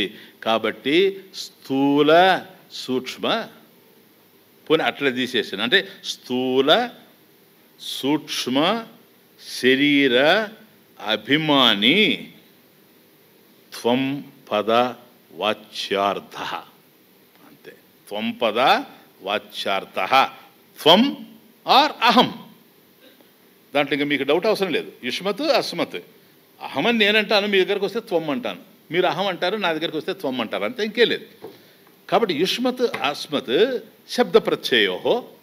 ఈ రెండిటి విషయాల్లో కూడాను ప్రధానంగా ఏం జరుగుతుందంటే, నేను అని నేనన్నా, మీరు అట్లాగే నేను అని అన్నా, ఆ నేను అహం అస్మత్ ఆ పదప్రయోగం దేన్ని సూచిస్తూ ఉంది అని అంటే స్థూల సూక్ష్మ శరీర అభిమాని. కాబట్టి అహం దేహ, అహం స్థూల దేహ, దేర్ఫోర్ అతః అహం గౌర, అహం స్థూల, అహం పురుష ఇత్యాది. కాబట్టి నేను ఈ స్థూల దేహం అనుకుంటున్నాడు కనుక నేను ఎర్రగా ఉన్నాను, నల్లగా ఉన్నాను, పొడవుగా ఉన్నాను, పొట్టిగా ఉన్నాను, బొద్దుగా ఉన్నాను, సన్నగా ఉన్నాను, కుశోహం అని మాట్లాడుతున్నాడు. అతడే నేను ఆలోచిస్తున్నాను, నేను అనుమానిస్తున్నాను, అనునోమి, ఇలా మాట్లాడుతున్నాడు. చూచారా? అప్పుడు సూక్ష్మ శరీరంతో తాదాత్మ్యం చెందుతున్నాడు. ఆ సూక్ష్మ శరీరంతో తాదాత్మ్యం చెందేటువంటి ఆ జీవుడే తాను స్థూలంగా భావన చేసుకుంటూ ఉన్నాడు. స్థూలమైతే అన్ని చోట్ల ఉంది, కానీ ఇక్కడ సూక్ష్మం లేకపోవడం వల్ల వ్యక్తం కావడం లేదు. అక్కడ సూక్ష్మం ఉండడం వల్ల, సటిల్ బాడీ ఉండడం వల్ల వ్యక్తం అవుతా ఉంది చైతన్యం. తద్వారా స్థూలం కూడా తెలుస్తూ ఉంది. ఇంతే. ఇది త్వంపద వాచ్యార్థ. వాచ్యార్థం అంటే ఏంటో తెలుసా? డైరెక్ట్ మీనింగ్ మీకు కనపడుతుందాడు. వాచ్యార్థం అంటే పదం యొక్క అర్థం, అంతే. పదం యొక్క అర్థాన్ని తెలియజేస్తూ ఉంది అది. కాబట్టి అహమని ఎవడు ఎక్కడ వాడిది. చూసారా తమాషా? ఇప్పుడు అహం శబ్దం ఏ శాస్త్రం తెలియని వాడు కూడా వాడతాడు కదా నాయన. ఉదయం లేచిన మనకు నేను నేను నేను మాట్లాడుతూ ఉంటాడు. వాడికి తెలుసా నేనంటే ఏంటో? కాబట్టి సామాన్యుడు తెలిసే అవకాశం లేదు, మనకు అది తెలుస్తూ ఉంది. ఓహో, అహం శబ్దం అంటే ఇది. ఇంతకుముందు మనకు శాస్త్రం మన అనుభవం లేనప్పుడు ఇది మనకు అర్థం కాలేదు, ఇప్పుడు మనకు తెలుస్తూ ఉంది. ఓకే, క్లియరా? చెప్పండి, ఇంకేమన్నా ఉందా డౌట్? కాబట్టి ఉపాధి వల్లనే వచ్చింది ఇది. ఉపాధి లేకపోతే అహం శబ్దం లేదు. ఆ ఉపాధి దేనికి సంబంధించింది? అంతఃకరణ సంబంధించింది. సరేనా? చైతన్యంలో భేదం లేదు, కానీ అన్ని ఉపాధుల్లో, అన్ని అంతఃకరణలో ఒకే చైతన్యం ప్రతిఫలిస్తూ ఉంది. అన్నింటిలో ఒకటే చైతన్యం ప్రతిఫలిస్తూ ఉంది. కానీ ఈ ఉపాధి ఏదైతే ఉందో అంతఃకరణకి భేదం ఉండడం చేత జీవుల మధ్య భేదాలు కనపడతా ఉండే. భేదం వల్ల ద్వైతం తెలుస్తూ ఉంది. ద్వైతం తెలియడం వల్ల అద్వైతం మరుగున పడిపోతూ ఉంది. సత్యం అది విషయం. క్లియర్? ఇప్పుడు మనకు తెలిసింది ఏంటి చెప్పండి?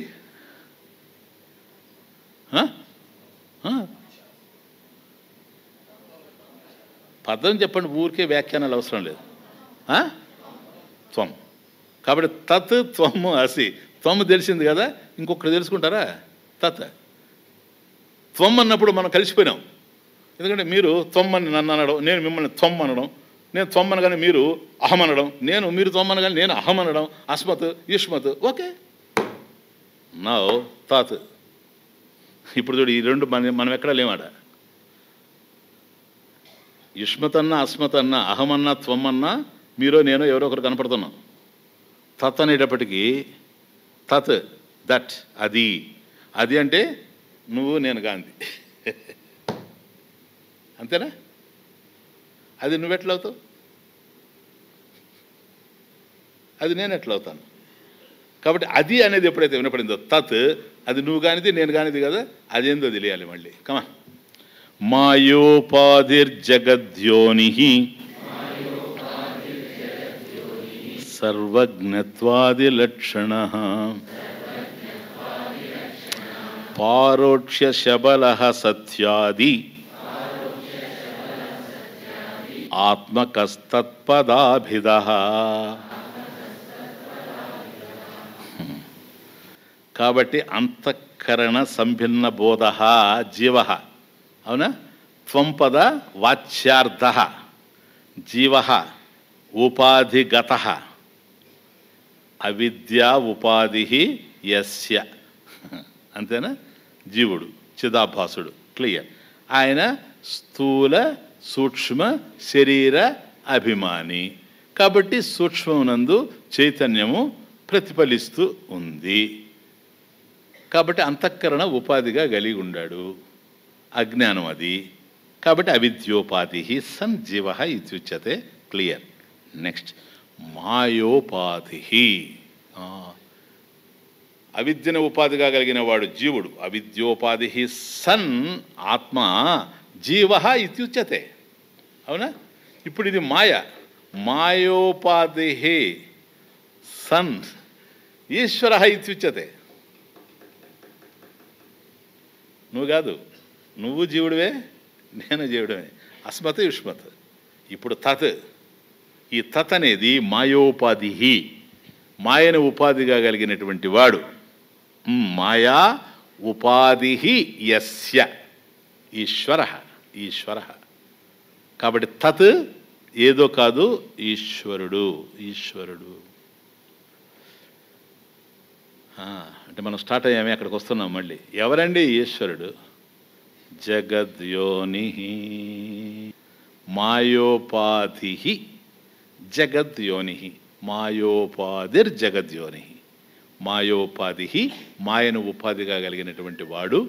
జగద్యోని. జగద్యోని అంటే జగత్ కారణం, విశ్వస్య కారణం. జగత్ కారణం బ్రహ్మ, విశ్వస్య కారణం. జగద్యోని ఉద్గమస్థానం, ఎక్కడి నుంచి అయితే పుట్టొచ్చిందో. యోని హీస్ ద ఉంబ్ ఆఫ్ క్రియేషన్. అది ఇంకేం లేదు. జగద్యోని విశ్వస్య కారణం. చూసారా? రెండు అక్కడికి. మాయ ఉపాధిగా కలిగిన వాడు, ఈ విశ్వానికి కారణమైనటువంటి వాడు, జగత్తుకి కారణమైనటువంటి వాడు. సర్వజ్ఞత్వాది లక్షణ. సర్వజ్ఞత్వాది లక్షణ. చూసారా? ఇంతకుముందు సర్వజ్ఞత్వం లేదు మనకు. అది కదా మనం అంతఃకరణ సంభిన్న బోధ జ్ఞానం. ఇక్కడ సర్వజ్ఞత్వాది లక్షణ. Very beautiful. పారోక్ష్య శబల సత్యాది ఆత్మక తత్పద అభిద. మాయోపాధి జగద్యోని సర్వజ్ఞత్వాది లక్షణ పారోక్ష్య శబల సత్యాద్యాత్మక సత్యాది ఆత్మక తత్పద అభిద. సంధి కనుక కరెక్ట్గా మీరు దాన్ని విడగొట్టుకోవాలి. తత్పద అభిద. కాబట్టి మాయని ఉపాధిగా కలిగినటువంటి వాడు. సరే, క్లియర్. జగద్యోని జగత్కారణం, విశ్వస్య కారణం. పారోక్ష్య శబల. ఇదండి పరోక్షంగా గుర్తింపబడేవాడు. గుర్తింపబడుతున్నాడు కానీ పారోక్ష్య అంటే పరోక్షంగా, ఇండైరెక్ట్లీ. అస్థి ఖచ్చిత్ సార్, పరోక్షం అదే ఇండైరెక్ట్ నాలెడ్జ్ ఆఫ్ బ్రహ్మన్. భగవంతుడు ఒకడు ఉండాడు. ఎక్కడ ఉండడాయా లేకపోతే ఇదంతా ఎక్కడి నుంచి వచ్చింది? అస్థి ఖచ్చిత్ అస్థి అపార శక్తి అనంత శక్తి. Where is the proof? నేను అల్పజ్ఞుని గనక, నేను అల్పశక్తిమంతుని గనక, నాది అల్పవ్యాపకత్వం గనక, కించజ్ఞత్వం గనక, ఇంత విశ్వాన్ని సృష్టించిన వాడు జగద్యోని విశ్వస్య కారణం బ్రహ్మ. నాలాంటి వాడైతే ఉపయోగం లేదు కాబట్టి నా దేహంలో ఏమున్నవో నాకు తెలియడం లేదు. సమస్తంలో ఉండేది తెలుసుకోవాలంటే సాధారణమైన వాడు అయ్యేందుకు అవకాశమే లేదు కనుక అపార శక్తి అనంత శక్తి. చూచారా, ఇది ప్రార్థన స్టార్ట్ అవుతుంది. ఖచ్చిత అస్థి ఒకటి ఉంది. కచ్చిత్ అస్థి అపార శక్తి అనంత శక్తి. కచ్చిత్ ఆభాతి తెలుస్తూ ఉంది జ్ఞానపూరితంగా. అది ఉంది, ఉన్నట్టు తెలుస్తూ ఉంది. ఎందుకని? నియతి ఉంది కనుక. కచ్చిత్ ఆభాతి సత్ చిత్ వ్యోమ్ని కచ్చిత్ అస్తి అపార శక్తి అనంత శక్తి. సంతతమానందం అనుభవరూపం, సంతతమానందం అనుభవరూపం, నిత్య ప్రబుద్ధం అరూపం అనంతం, నిత్య ప్రబుద్ధం అరూపమనంతం. నకించిదస్తి తద్వ్యతిరిక్తం తత్ వ్యతిరిక్తం కించిత్ అస్తి నాది సర్వజ్ఞత్వం. నకించిదస్తి తత్ వ్యతిరిక్తం సర్వం ఆత్మైవ తదేవ సర్వం. కచ్చిత్ అస్తి అపార శక్తి అనంత శక్తి. అది పారోక్ష్య శబల. పరోక్షంగా తెలుస్తూ ఉన్నాడు బ్రహ్మము, పరోక్షంగా గుర్తింపబడుతూ ఉన్నాడు. బ్రహ్మం అనేవాడు ఒకడున్నాడని తెలుస్తూ ఉన్నాడు. మాయను ఉపాధిగా కలిగినటువంటి వాడు, జగత్తుకు కారణమైనటువంటి వాడు, సర్వజ్ఞత్వాది లక్షణాలు కలిగినటువంటి వాడు, సత్యాధ్యాత్మక. ఇంకా చూడండి, పారోక్ష శబల, అతను అక్కడ ఉన్నాడని తెలుస్తూ ఉన్నాడు అన్నప్పుడు ఏమవుతుంది? ఇది ఏం జ్ఞానం? ఇది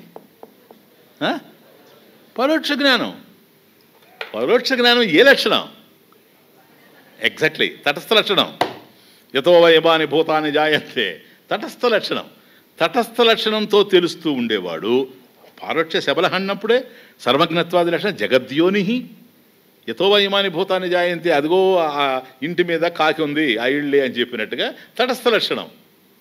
కానీ వాస్తవానికి స్వరూపం కూడా తానే కదా. తటస్థ లక్షణంతో మనకు తెలుస్తూ ఉన్నాడు పరోక్ష జ్ఞానం. అపరోక్షంకి వస్తే మనకు స్వరూపంగా తెలిసిపోతాడు కదా. అది సత్యాధ్యాత్మక. సత్యాది ఆత్మక. సత్యాది ఆత్మక అంటే ఆత్మక అంటే స్వరూప, ఆత్మక స్వరూప. సత్యాది సత్యం జ్ఞానం అనంత స్వరూప ఇది. అంతే, ఇంకే లేదు. సత్య జ్ఞానానంద స్వరూపంగా ఉండేటువంటి వాడు, సత్యం జ్ఞానం అనంతంగా ఉండేటువంటి వాడు. క్లియర్? సర్వజ్ఞత్వాది లక్షణాలు అంటే సర్వజ్ఞత్వం, సర్వశక్తిమత్వం, సర్వవ్యాపకత్వం. అదే అప్పుడే జగద్యోని అవుతాడు. అంతటా ఉండేవాడు కనుకనే అంతటినీ తాను క్రియేట్ చేయగలిగాడు. కాబట్టి విశ్వస్య కర్త ఎప్పుడైతే అయ్యాడో సర్వస్య కర్త తానే. విశ్వస్య కర్త సర్వస్య కర్త, విశ్వస్య కారణం సర్వస్య కారణం.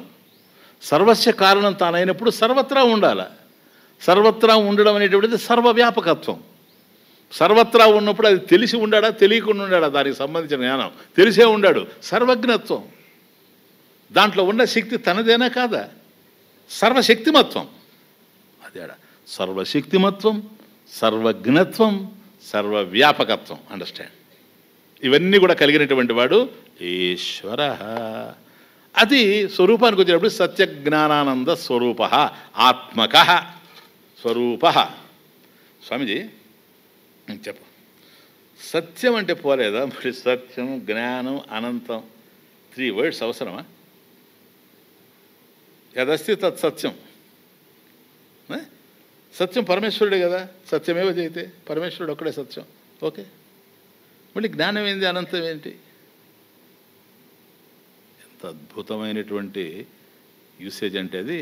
సత్యం అంటే ఏమిటంటే సత్శబ్దం, ఉనికి, ఎగ్జిస్టెన్స్. కాబట్టి ఏది ఉన్నా కూడా సతే, ఏదస్తి తత్ సత్యం. ఏదైతే ఉందో అది సత్యం. కానీ ఉన్నది ఏది కూడాను ఒక విధంగా లేదు. నీ అనుభవంలో నుంచి మాట్లాడేది, నీ అనుభవంలో నుంచి సార్.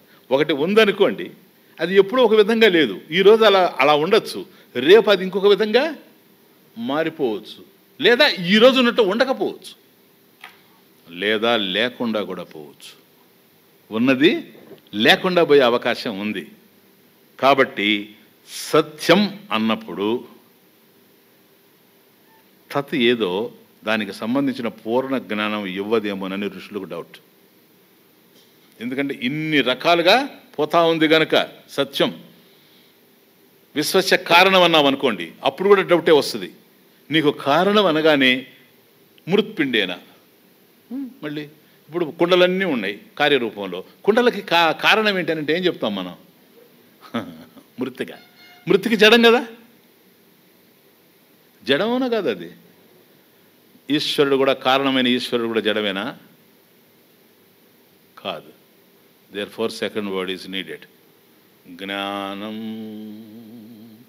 సత్యం, జ్ఞానం. సత్యం బ్రహ్మ, జ్ఞానం బ్రహ్మ. సత్యం మృత్తిక, నా జ్ఞానం మృత్తిక. లేదా సత్యం బ్రహ్మ, జ్ఞానం బ్రహ్మ. Is knowledge, embodiment of knowledge అన్నావనుకో, పోనీ స్వామీజీ సత్యం జ్ఞానం సరిపోద్ది, అనంతం ఎందుకు మళ్ళీ అని. ఇలా చెప్పినా ఇన్కంప్లీట్నెస్ ఉంది అక్కడ. ఏంటో తెలుసా? జ్ఞానం అన్నావనుకోండి, ఎక్కడ జ్ఞానం అన్నా త్రిపుటి ఉంది, అవునా? ఘటః అస్తి, ఘట జ్ఞానం అస్తి, అవునా? కుండ ఉంది, ఎందుకంటే అదే ఎగ్జాంపుల్ చెప్తున్నా, ఇంకేం లేదు, కారణానికి ఇచ్చింది. కుండ ఉంది, ఘటః అస్తి, ఘట జ్ఞానం అస్తి. ఎవరికి ఉంది ఇప్పుడు కుండకు సంబంధించిన జ్ఞానం? కుండకి కాదు, మట్టికి కాదు, నాకు. నేను జ్ఞాత, జ్ఞాత నేను. జ్ఞేయము కుండ, జ్ఞానము ఘటస్య జ్ఞానం. ఇప్పుడు జ్ఞానం అనే మాట మాట్లాడితే జ్ఞాతకు సంబంధించిన జ్ఞానమా, జ్ఞేయానికి సంబంధించిన జ్ఞానమా, జ్ఞానానికి సంబంధించిన జ్ఞానమా? జ్ఞేయానికి సంబంధించిన జ్ఞానము జ్ఞాతకు సంబంధించిన జ్ఞానం కాదు. ఇది అది కాదు, అది కాదు, ఇది కాదు. జ్ఞాతృ జ్ఞాన జ్ఞేయ భేదం అస్తి. సో యాక్సెప్ట్ చేయి భేద జ్ఞానం అని. ఒప్పుకుంటావా? నో. అందువల్ల దిస్ నాలెడ్జ్, దిస్ జ్ఞానం ఈజ్ లిమిటెడ్, పరిచ్ఛిన్న. జ్ఞాతృజ్ఞానేన పరిచ్ఛిన్న, జ్ఞేయ రూపేణ పరిచ్ఛిన్న, జ్ఞానస్వరూపేణ పరిచ్ఛిన్న ఇత్యర్థ. కాబట్టి ఈశ్వరుడు యొక్క జ్ఞానం కూడా పరిచ్ఛేదమే అవుతుంది, పరిచ్ఛిన్నమే అవుతుంది, లిమిటెడ్ అవుతుంది. దేర్ఫోర్ అనంత జ్ఞానం, అనంత జ్ఞానం. అనంత జ్ఞానం అన్నప్పుడు నో పరిచ్ఛేదం. వస్తుతః దేశతః కాలతః అపరిచ్ఛిన్న. ఎగ్జాక్ట్లీ, అపరిచ్ఛిన్న. క్లియరా? అందువల్ల సత్యం బ్రహ్మ, సత్యం బ్రహ్మ, జ్ఞానం బ్రహ్మ. సత్యం జ్ఞానం బ్రహ్మ, అనంతం బ్రహ్మ. సో ఆ మూడిట్లో కూడా అనంతం అనేది క్రిటికల్. నేను ఎప్పుడు చెప్తుంటా, ఏ పదం ఉన్నా లేక విష్ణు సహస్రనామంలో మీకు ఏది స్వామీజీ ఇష్టమైన పదం అంటే నేను అనంత అన్న. అందరూ అనుకున్నారు కృష్ణ అంటాడని. అనంత అంటే కృష్ణ ఇంక్లూడెడ్, శివ ఇంక్లూడెడ్, అస్మత్ ఇంక్లూడెడ్, యుష్మత్ ఇంక్లూడెడ్. అదే అనంత పద శబ్దార్థం అది.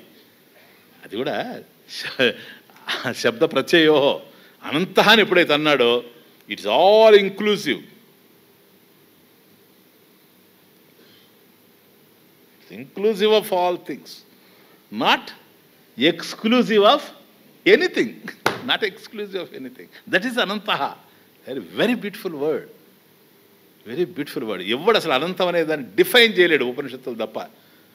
అనంతం అన్నాడంటే వాడు అంతం అయ్యేంత వరకు అర్థం చెప్తానే ఉంటాడు. అనంత శబ్దార్థం ఒక ఉపనిషత్తులకే దక్కింది. అవి మన దగ్గర ఉండడం మనం చేసుకున్నటువంటి పుణ్యం, అంతకన్నా ఇంకేం లేదు. కాబట్టి సత్యం జ్ఞానం అనంతం బ్రహ్మ, సత్యాది ఆత్మక, సత్యాది స్వరూప. ఇది ఇది చూడండి ఆయన, ఆత్మక తత్ పద అభిద, ఆత్మకస్తత్ పదాభిద, ఆత్మక తత్ పద అభిద. తత్ అనేటువంటి పదానికి అర్థం అది. కాబట్టి తత్పద వాచ్యం క్లియర్. తత్పద వాచ్యం ఏంటి? ఈశ్వర. తత్పద వాచ్యం ఈశ్వర, త్వంపద వాచ్యం జీవ. ఇప్పుడు ఇక్కడ ప్రశ్న ఏంటి మనకు? తత్వమసిలో అసింకరాలు అటు పెట్టండి. తత్ త్వమచుడులే, తత్ త్వమేవ. మీకు కూడా పడదు. తత్ త్వమేవ, త్వమేవ తత్, నువ్వే అది. త్వమేవ తత్, నువ్వే అది. కనుక తత్ త్వమేవ, త్వమేవ తత్, ఇది వచ్చిన బాధ. కాబట్టి ఏవం సర్వజ్ఞత్వాది విశిష్ట లక్షణ ఈశ్వర తత్పద వాచ్యార్థ అంతఃకరణ సంభిన్న బోధ త్వంపద వాచ్యార్థ. వాచ్యార్థ. ఇప్పుడు వాచ్యార్థం తెలిసిపోయింది మనకు, లక్ష్యార్థం కూడా తెలిసిపోయింది. తత్పద వాచ్యం తెలిసింది, త్వంపద వాచ్యం తెలిసింది. ఇప్పుడు ఏమంటుంది? తత్ త్వమేవ అనగానే నీవే ఈశ్వరుడు, నువ్వే ఈశ్వరుడు కదా. నేనా? నేను ఈశ్వరుడు కాదు కదా. ఈశ్వరుడు కానివాడిని చెప్తూ ఉంటే ఈశ్వరుడు కూర్చొని వింటున్నావా? కదా. నువ్వే ఈశ్వరుడు అయినప్పుడు నేనెట్లా కాకుండా పోతాను? నీకు ఇష్టమన్నా లేకపోయినా నేను కూడా అదే కదా. నాకు కరెక్ట్గా చెప్పండి, అవునా?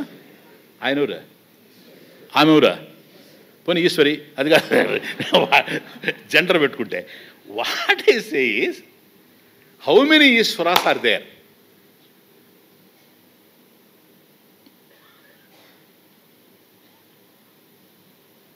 రాదా ప్రశ్న? ఎంతమంది ఈశ్వరులు స్వామీజీ? ఉన్నవాళ్ళందరూ ఈశ్వరులే కదా. ఎంతమంది చూడు తమ శాస్త్రం, ఎంతమంది ఈశ్వరులు అంటే 3,000,000.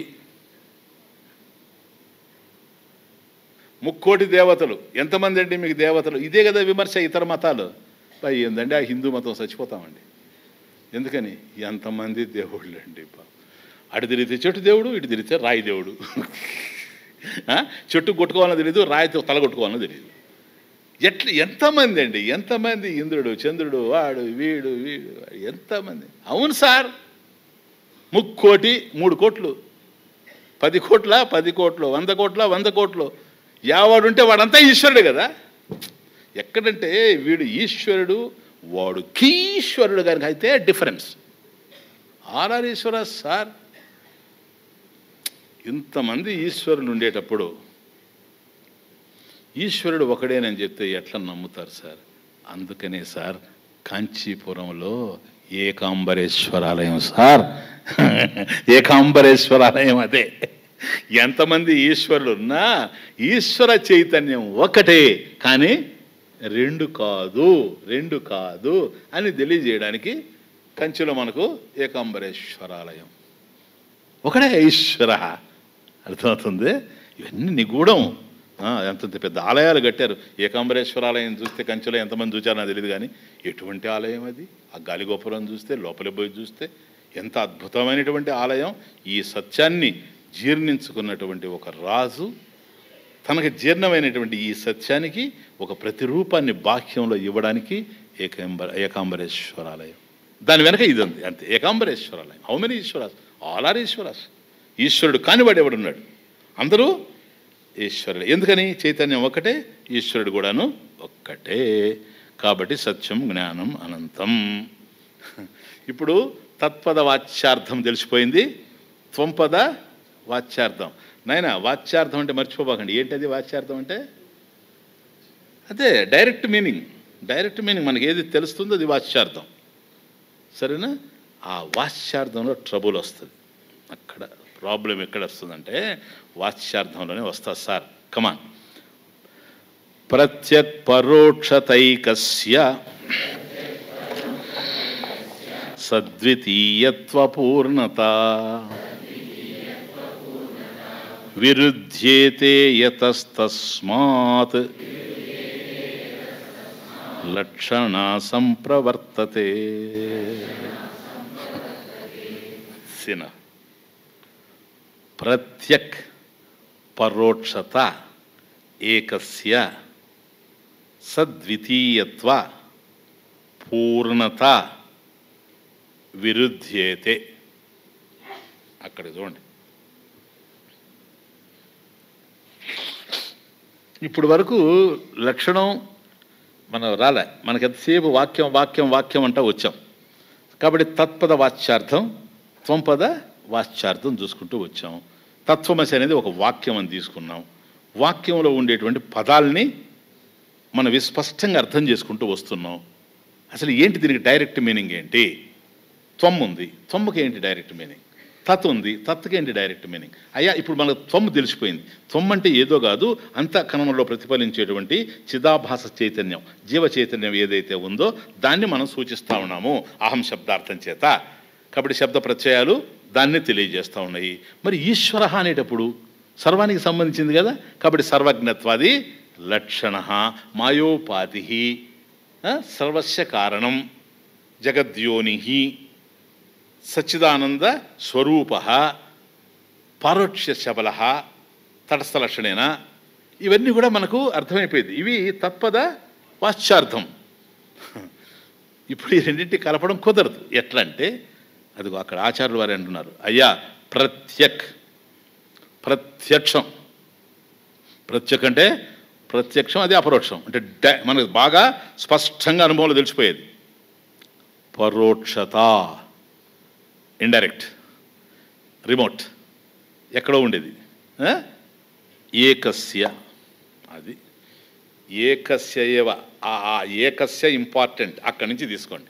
ఏకస్య అంటే ఏకస్య వస్తున, ఒకే వస్తువుకి ప్రత్యక్షం, పరోక్షత పరోక్షం.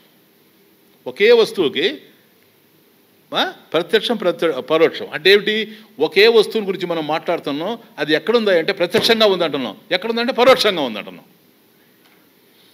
ప్రత్యక్షానికి పరోక్షానికి పరస్పర వైరుధ్యం ఉందా లేదా? ఏదైతే ప్రత్యక్షమో అది పరోక్షం కాదు, ఏదైతే పరోక్షమో అది ప్రత్యక్షం కాదు. కానీ ఏకస్య వస్తున, ఒకే వస్తువుకి ప్రత్యక్ పరోక్షత, అది ప్రత్యక్షము పరోక్షము అనడం. ఓకే, అది అట్లా ఉంచండి. నెంబర్ 2 సద్వితీయత్వ అర్థమవుతుంది. అంటే రెండిటితో కూడి ఉండడం సద్వితీయత్వం. ద్వితీయం అంటే రెండు కదా నాయన, సద్వితీయం రెండిటితో కలిసి ఉండడం, అది ద్వైతం అని చెప్పడం. పూర్ణత, ఇది అనంత స్వరూపం, అద్వైతం. కాబట్టి ఏకస్య వస్తున ప్రత్యక్ష పరోక్ష సద్వితీయత్వ పూర్ణత. డిఫరెన్స్ తెలుస్తూ ఉందే? ఏదైతే ప్రత్యక్షమో అది పరోక్షం కాదు, ఏదైతే పరోక్షమో అది ప్రత్యక్షం కాదు. కానీ ఈ రెండు ఒకే వస్తువు విషయంలో మనం మాట్లాడుతున్నాం ఇక్కడ. అది తత్వమసిలో బాధ. కీలకమైన అండర్స్టాండింగ్ ప్లీజ్. నెక్స్ట్ చూడు, ఏదైతే ద్వితీయమో అంటే ద్వైతమో, ద్వైతంలో పూర్ణత్వం లేదు. ఎందుకని? రెండుంటేనే ద్వైతం.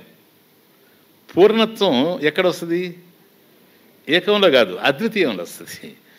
అందుకనే ఏకం కాదు, అద్వితీయం. ఏకమేవా అద్వితీయం బ్రహ్మ. ఏకం అంటే సరిపోదు, ఏకం అంటే రెండు కావచ్చు మళ్ళీ అది, కానీ అద్వితీయం.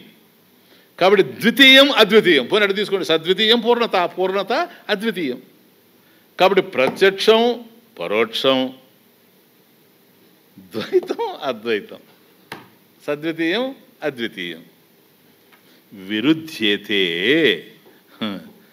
ఈ విరుద్ధ ధర్మాలు అవునా కాదా? విరుద్ధ ధర్మాలు కదా.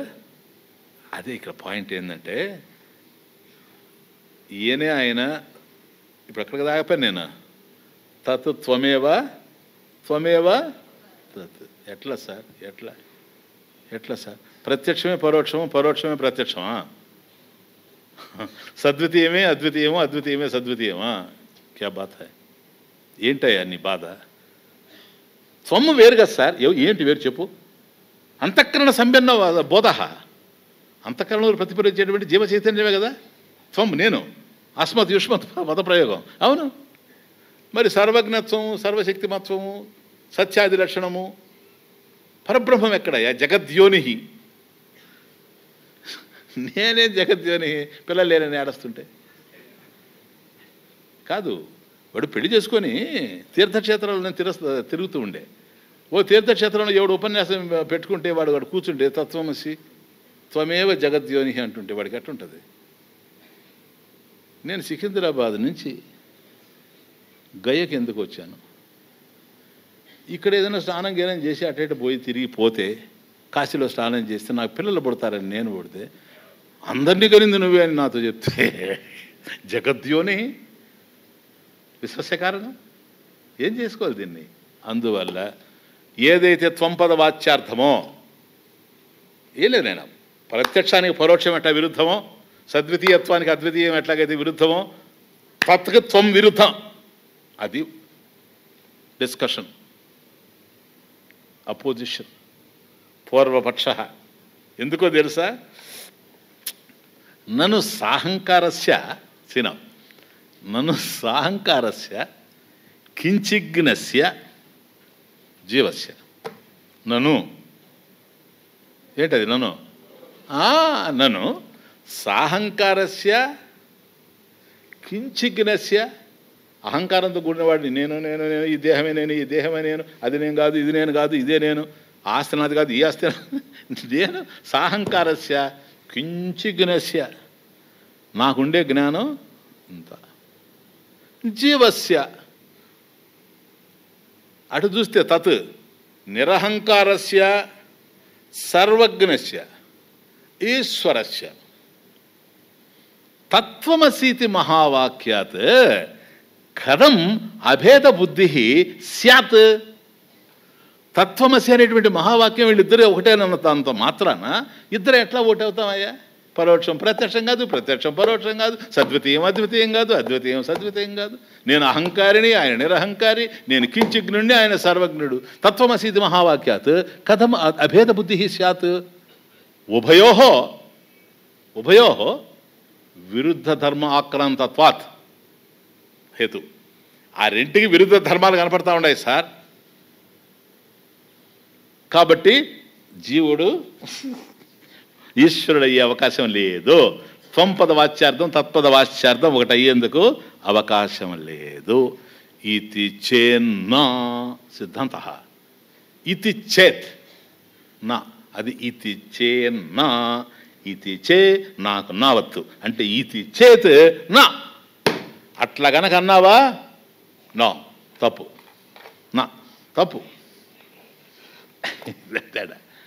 కాదు నాయన. ఎందుకని కాదు అని అంటే, నువ్వు చెప్పేది కరెక్టే, విరుద్ధ్యతే. దేర్ ఫోర్ యతః, థర్డ్ లైన్, యతః అంటే యస్మాత్, యస్మాత్ కారణాత్, ఈ కారణం చేత, ఈ హేతువు చేత. తస్మాత్ లక్షణ సంప్రవర్తతే.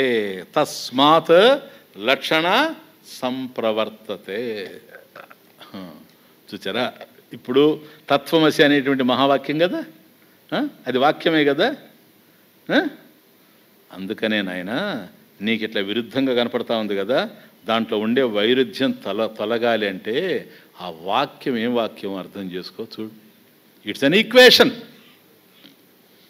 ఇట్ ఈస్ అన్ ఈక్వేషన్ కదా. What is energy? As I question. Is equal, what is it sir? Is it not the same? E is equal to mc square, energy. Matter is nothing but energy. That is what you are saying. Energy has no form. Shakti రూపం ఉందా?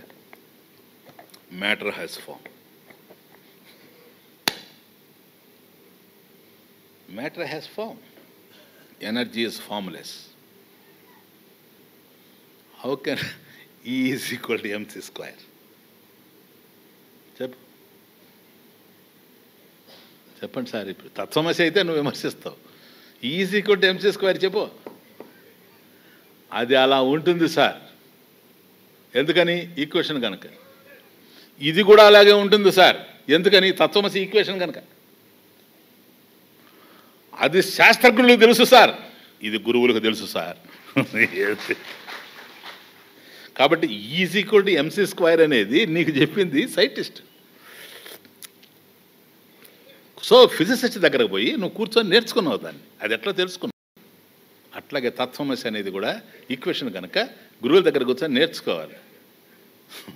అంతేగాని తప్పు అనడానికి అవకాశం లేదు. అక్కడ శాస్త్రజ్ఞ, ఇక్కడ ఆచార్య, అంతేకేమీ లేదు సార్. ఎట్లా తెలుసుకోవాలి? లక్షణ. అదిగో తస్మాత్ దేర్ఫోర్ లక్షణ సంప్రవర్తతే అంటే లక్షణ వృత్యా, లక్షణ వృత్యా అర్థ విచార భవేత్. అది లక్షణ వృత్తి ద్వారా దీని అర్థాన్ని విచారించాలి sir. Is equal to MC స్క్వేర్ని ఎట్లా తెలుసుకున్నావో అట్లాగే దీన్ని కూడా తత్వమసిని. ఎందుకని? తత్వమసి ఈజ్ ఎ సెంటెన్స్. బాగా అర్థం చేసుకోండి ఆయన. తత్వమసి అనేది వాక్యం. నీకు ఏమర్థం అవుతావు తత్వమసి అనే దాన్ని? తత్ త్వమ్ము అసి ఏంటి అసలు దాని అర్థం ఏంటని కదా. రామ గచ్చతి, రామ వనము గచ్చతి. అయ్యా రాముడు వనానికి పోతున్నాడు, అర్థమవుతా ఉంది. కర్త కర్మ క్రియ ఉంది, దీంట్లో కూడా ఉంది వాక్యంలో. తత్ త్వమ్ము అసి. కానీ తత్ ఎవరు, త్వం ఎవరు, అసి ఏంటి? ఎంత విరుద్ధంగా ఉంది. తత్ అన్నప్పుడే అది, అదంటే రిమోట్గా ఉందని అర్థం. త్వం అంటే నీవు ప్రత్యక్షంగా ఉన్నావని అర్థం. తత్ పరోక్షంగా ఉందని అర్థం. లేదా ప్రత్యక్షంగా ఉన్నా కూడా నీకన్నా అన్యంగా ఉందని అర్థం. అది నువ్వు ఎట్లా ఒకటి అవుతారు? విరుద్ధ ధర్మాలు కదా ఇవి. చెప్పండి. అందువల్ల ఇది మామూలు వాక్యం కాదు, లక్షణ వాక్యం. అది బ్యూటీ. ఇది మామూలు వాక్యం కాదు సార్, లక్షణ వాక్యం. అంటే వాక్యాలు రెండు రకాలు. వాక్యాలు రెండు రకాలు. ఒకటి సామాన్య వాక్యము, రెండవది లక్షణ వాక్యము. సామాన్య వాక్యం అంటే ఏంటంటే చెప్పేవాడికి వినేవాడికి ఇద్దరికి అర్థమవుతుంది. లక్షణ వాక్యంలో వచ్చిన గొడవ ఏంటంటే చెప్పేవాడికి అర్థం అవుద్ది, వినేవాడికి అర్థం కాదు. చెప్పేవాడు చెబితే తప్ప, వినేవాడికి అర్థమయ్యేలాగా చెప్పేవాడు చెబితే తప్ప వీడికి అర్థం కాదు. ఎందుకని? దాని లక్షణంలోకి పోవాల్సినటువంటి అవసరం ఉంది కనుక లక్షణ వృత్యా తత్వమసి అర్థ విచార ఆరభ్యతే. Now we start enquiry. ఆరభ్యతే. ఇప్పుడు ప్రారంభం చేస్తూ ఉన్నాము దాన్ని. లక్షణ సంప్రవర్తతే ఏకస్య వస్తున. అది తమాషా. వచ్చిన బాధ ఏంటంటే ఏకస్య వస్తువు ఒక్కటే మళ్ళీ కాదు నాయన, వస్తువు ఒక్కటే. లేకపోతే తత్ త్వం ఎట్లా అవుద్ది? త్వమేవ తత్, తత్ త్వమేవ ఎట్లా అవుద్ది? ఒకటే కాబట్టే ఇది అయింది అంటే అది అయ్యే ఉందని అర్థం. లేకపోతే కొత్తగా కాదు. కొత్తగా కాడితే మళ్ళీ విడిపోద్ది. కాబట్టి ఏకస్య అది అర్థం. ప్రత్యక్ పరోక్షత ఐక్యస్య. ప్రత్యక్ పరోక్షత ఏకస్య. ఏకస్య వస్తున. అది పరోక్ష ప్రత్యక్. చూడండి ప్రత్యక్ ఏంటి స్వామీజీ? ప్రత్యక్షంగా ఏం తెలుస్తూ ఉంది? ఇదిగో అస్మత్. అస్మత్ నాయన నేను. నువ్వు ఉన్నట్టు నీకు తెలుసా తెలీదా? నేనున్నాను లేదు వేరే విషయం. నువ్వు ఉన్నావు అనడానికి ఆధారం ఏమన్నా కావాలా? అవసరం లేదు. Because you are the self. Self evident. You are self evident self, స్వతసిద్ధాత్మ. నువ్వు ఉన్నట్టు నీకే తెలుసు, దానికి ఇంకొకటి అవసరం లేదు కదా. ఇది ప్రత్యక్ష పరోక్షమా? నేనున్నాను, అహమస్మి, ప్రత్యక్షంగా తెలుస్తూ ఉంది కదా. అయ్యా నువ్వు ఉన్నావా అంటే, ఉన్నట్టు సార్ ఆయన అడిగి తెలుసుకొని వస్తానంటాడు ఎవడన్నా. నువ్వు ఉన్నావంటే నేను ఉన్నాను కదా, దుంప తెచ్చడానికి. అర్థం కదా. కాబట్టి అహం శబ్దం ఏదైతే ఉందో దట్ ఈస్ సెల్ఫ్ ఎవిడెంట్, ప్రత్యక్. మాయోపాధి సన్ ఈశ్వర పరోక్షం, అది పరోక్షత. ఇద్దరు ఒకటేనని చెప్తున్నావు, నేను కాదనడం వల్లే. నువ్వేమో ప్రత్యక్షంగా ఉన్నావు, ఆయనేమో పరోక్షంగా ఉన్నాడు. పోనీ ఇటు చూస్తామంటే సద్వితీయత్వం. నువ్వు అంటే అహమని ఎప్పుడైతే వాడుతూ ఉన్నావో అస్మత్ యుష్మత్ అంటున్నావు, మళ్ళీ అహం అంటూ త్వం అంటున్నావు, తత్ అంటున్నావు, 1000 మాట్లాడుతున్నావు నువ్వు. ఆయన మాత్రం పూర్ణ, సద్వితీయత్వ పూర్ణ, పూర్ణత. అంటే ఆయనేమో అద్వితీయం, నువ్వేమో సద్వితీయం. చూడు తమాషా కదా. నువ్వేమో ప్రత్యక్షం, ఆయనేమో పరోక్షం. ఈ రెండు ఎట్లా ఒకటి విరుద్ధ్యతే, కాంట్రడిక్ట్ అవుతా ఉన్నాయి రెండు. కనుక యతః తస్మాత్ దేర్ ఫోర్ లక్షణ సంప్రవర్తతే. లక్షణ వాక్యం. తమరికి అల్పజ్ఞత్వం సార్, అవునండి. ఆయనకి సర్వజ్ఞత్వం. నువ్వు అల్పవ్యాపకత్వం, ఇక్కడుంటే ఆ రూములో లేవు. ఆయన సర్వవ్యాపకత్వం, నీకు అల్పశక్తివంతం. అంటే ఏదో ఎత్తడానికి కాదు. జ్వరం వస్తే దేహాన్ని కూడా లేపలేము, ఇంకొకరు లేపాలా. ఇది తమాషా. అంతకుముందు నేను అది ఎత్తతా, ఇది ఎత్తతా, అది ఎత్తతా, నేను వెయిట్ లిఫ్టరు, ఆ లిఫ్టరు, ఈ లిఫ్టరు. తర్వాత అదే జ్వరం వచ్చి పడుకుంటే కాఫీ తాగంటే అమ్మాయి రా, ఆవిడ ఎంత ఉంటుంది, సన్నగా ఉంటుంది.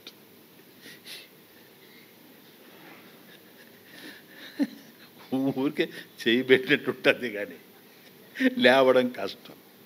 ఇంకా అప్పుడు అంటాడు, ఇంత చూశాను మిమ్మల్ని జీవితం అంతా, కనీసం లేపడానికి ఏం చేస్తాం సార్, ఏం చేస్తాం సార్ చెప్పండి. సర్వశక్తిమత్వం ఆయన.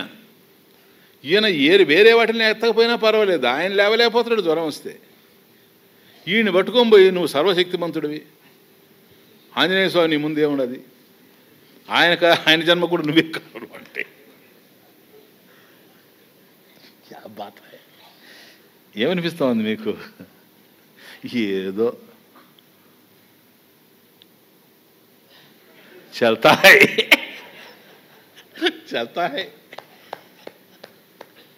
గాడి చల్తా హై. చూడు, అల్పజ్ఞత్వం సర్వజ్ఞత్వం, సర్వశక్తిమత్వం అల్పశక్తిమత్వం, సర్వవ్యాపకత్వం అల్పవ్యాపకత్వం. వాడు ఏం చేస్తాడు అని ఆ రూమ్లో పోతాడు. నువ్వు ఇక్కడి నుంచే చూడకూడదా, ఆడికి ఎందుకు పోతాడు? ఆడు లేడు కనుక. అది చూసావా? మళ్ళీ వాడు ఇంకో రూమ్లో పోతాడు, ఈయన అక్కడి నుంచి ఆడిపోతాడు. ఈ లోపల భార్య తలుపేసేస్తుంది, అక్కడే ఉండదు. ఇది వ్యవహారం. ఎందుకంటే తెలుసు, అయితే అల్పవ్యాపకత్వం. ఇటువంటి వాళ్ళను పట్టుకొని ఇది త్వంపద వాచ్యార్థం, తత్పద వాచ్యార్థం. ఇది ఏకస్య వస్తున, వెరీ ఇంపార్టెంట్. ఏకస్య ప్రత్యక్ పరోక్షత సద్వితీయత్వ పూర్ణత. ప్లీజ్, విరుద్ధ భవేత్. ఇవి విరుద్ధమవుతూ ఉన్నాయి. కాబట్టి యతః యస్మాత్ తస్మాత్ లక్షణ సంప్రవర్తతే. లక్షణ వృత్త్యా అంటే ఇప్పుడు ఈ సెంటెన్స్ని ఏది మహావాక్యాన్ని అర్థం చేసుకోవడానికి లక్షణీయ ఆశ్రణీయ, లక్షణ వృత్తి ఆశ్రణీయ, దాన్ని ఆశ్రయించాలి. ఇప్పుడు మనం లక్షణ వృత్తిని ఆశ్రయిస్తే అర్థమవుతుంది. క్లియర్? తిరిగిపోయింది. ఇప్పుడు సబ్జెక్ట్ ఇంకో రకంగా తిరిగింది.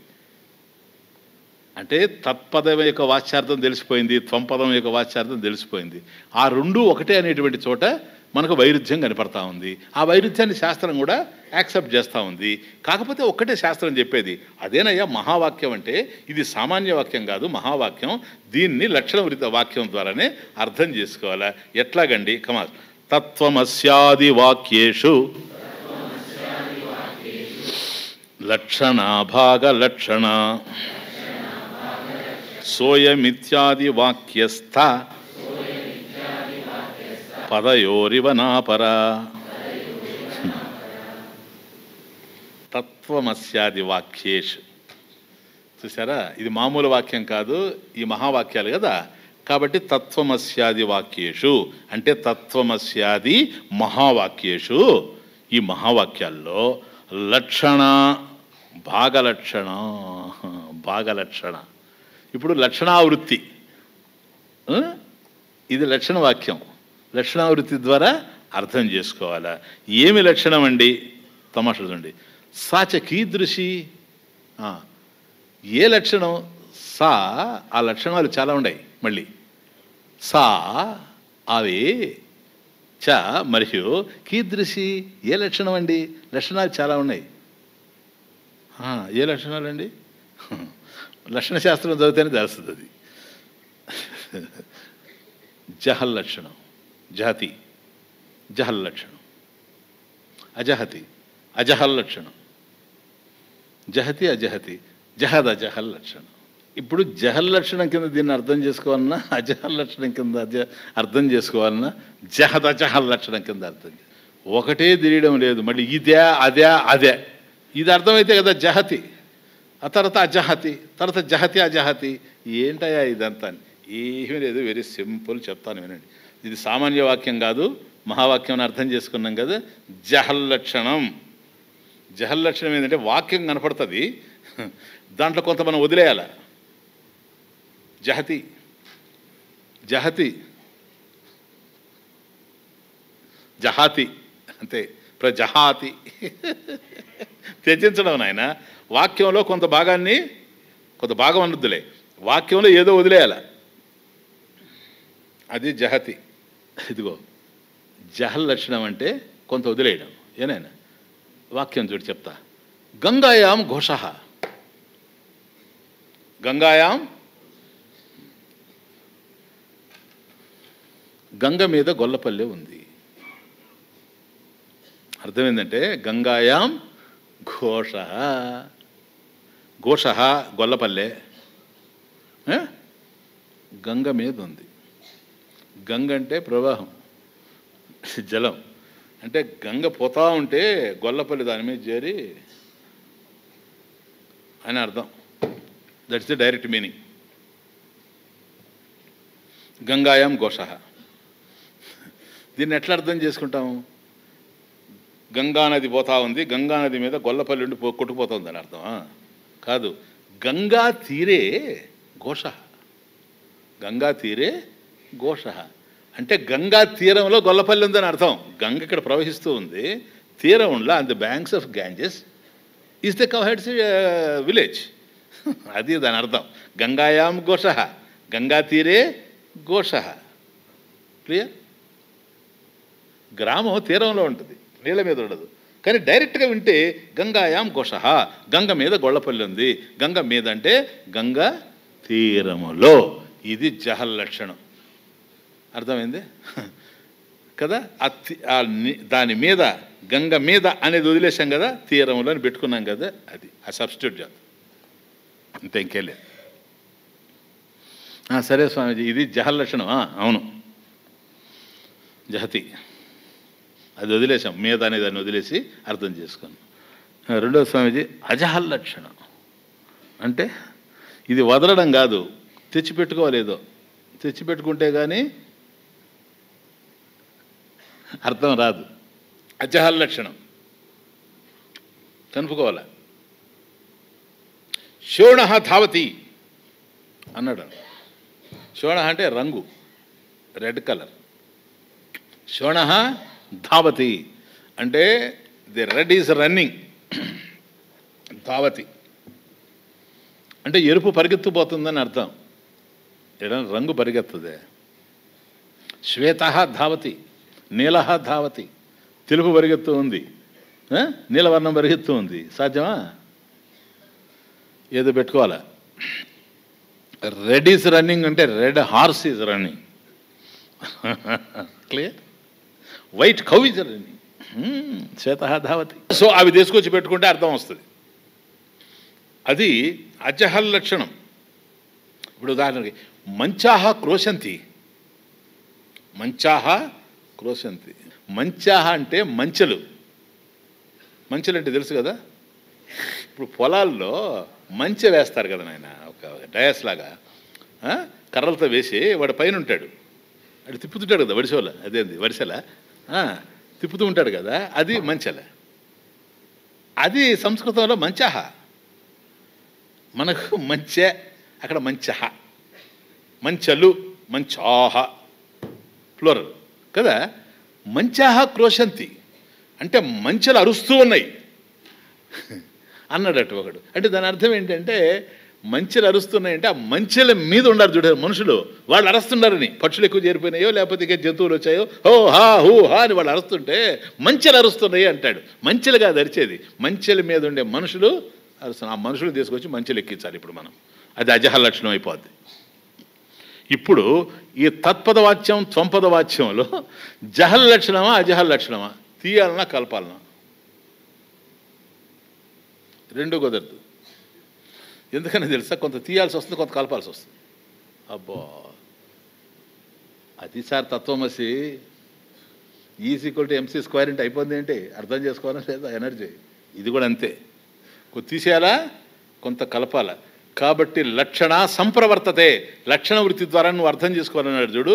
ఆ లక్షణంలో అదే నేను అన్నది, సా చా కీదృషి, ఏ లక్షణం, జహలక్షణమా అజహలక్షణమా, జహలక్షణమా. జహలక్షణం కాదు, తీసేసేది కాదు, అజహలక్షణం కాదు, కలుపుకునేది కాదు. కొంత తీసేయాలా కొంత కలిపేయాలా, అప్పుడు ఇది జహదజహల్ లక్షణం. అందువల్ల తత్వమస్యాది వాక్యేషు లక్షణ, ఏ లక్షణం తెలుసా, భాగలక్షణ. అది జహదజహల్ లక్షణ అన్న భాగలక్షణ అన్న ఒకటే. అంటే భాగత్యాగ లక్షణ, ఓ భాగాన్ని వదిలేయడం, ఓ భాగాన్ని కలుపుకోవడం, ఇట్లా పోవడం, దాన్ని భాగలక్షణ అని అంటారు. జహదజహల్ లక్షణ అని కూడా అంటారు. ఇట్లా అన్వయించుకోవాలి. ఎట్లాగూ అంటే నేను ఎట్లాగంటే థర్డ్ లైన్, సోయమిత్యాది వాక్యస్థ పదయో ఇవ నా పరా నా అపరా. ఇంకొక విధంగా కాదు, ఏది విధంగా, సోయం ఇతి, సోయం ఇతి ఆది వాక్యస్థ, సోయమిత్యాది వాక్యస్థ అంటే ఏంటి, సోయం సోయం దేవదత్త ఇతి. సోయమిత్యాది వాక్యం అంటే సోయం దేవదత్త ఇతి వాక్యస్థ.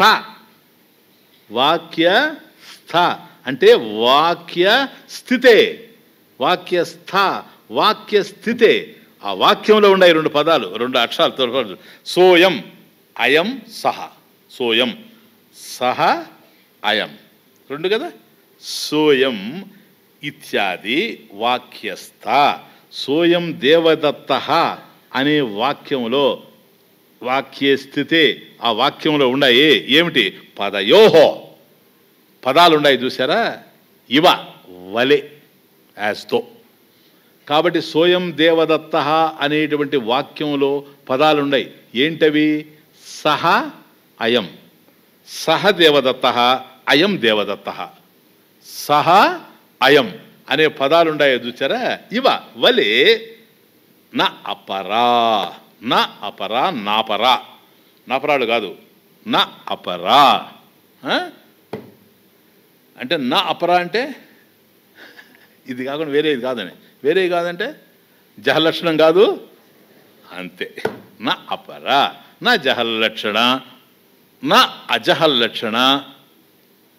అంటే జహల్లక్షణ అజహల్లక్షణ నా ఆశ్రయనీయ, వాటిని ఆశ్రయించకూడదు. లక్షణ భాగలక్షణ, జహదజహల్లక్షణాన్ని ఆశ్రయించాల. ఎట్లాగంటే సోయం దేవదత్త. ఇదేంటి స్వామీజీ, సహ దేవదత్త అయం దేవదత్త, సరే. ఇప్పుడు ఇద్దరు ఫ్రెండ్స్ కలుస్తారు, సరేనా. ఎట్లా వాళ్ళు ఒకరినొకరు కలుపుకొని మాట్లాడేది, అరే నువ్వా, మన ఇద్దరం కలిసి చదువుకున్నా, అరే మర్చిపోయినా, ఇంత లావైనా ఇంత సన్నమైనా, ఇద్దరు మాట్లాడుకుంటారు. ఓకే, ఇంకా 1000 ఎంతమంది పిల్లలు ఏమైనారు? మేము మిస్సెస్ ఎట్లా ఉంటుంది, నీకు శాంతి ఉందా, నాకు శాంతి లేదు, జరుగుతుంది మొత్తానికి. తర్వాత మూడోవాడు దొరుకుతాడు. ఆ మూడోవాడు వీళ్ళిద్దరిలో ఒకడికి బాగా తెలిసే ఉంటాడు. వీళ్ళిద్దరు కలిసి ఈ ఊర్లో ఉన్నాడు, వాడు కొత్తగా వచ్చాడు ఉద్యోగం, రిటైర్ అయిపోయి ఇక్కడ సెటిల్ కావడానికి. అప్పుడు వీడు వాడితో చెప్తాడు, ఇదిరా తొందరరా జల్దీ వచ్చి, ఎవరు కొనునే తెలుసా, ఎవరు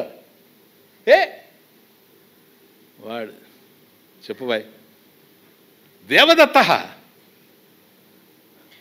కహ దేవదత్త? స్వయం దేవదత్త. మంత చదువుకున్నాడే ఆ యథవే, బాగుండా టైటిల్, ఆ యథవే వీడు.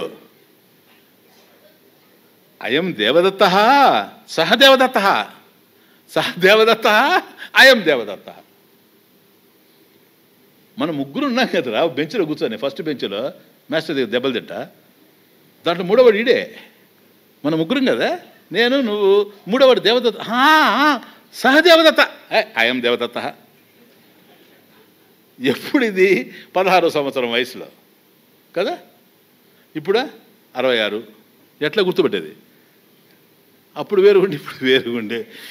ఇప్పుడు వీడు వాడిని ఊహించుకోవడం కష్టమైపోతా ఉంది. వీడే వాడిని డిసైడ్ కావాలంటే కొంత వదిలేస్తే లాభం లేదు, కొంత తీసేస్తే రావడం లేదు, కొంత వదిలేసి కొంత తీసేయాలి. అప్పుడు తెలిసిపోతాడు ఎట్లా, ఇప్పుడు ఎట్లా ఉన్నాడు చెప్పండి, అప్పుడు ఎట్లా ఉన్నాడు. అప్పుడు చదువుకునేటప్పుడు కర్ల్డ్ హెయిర్,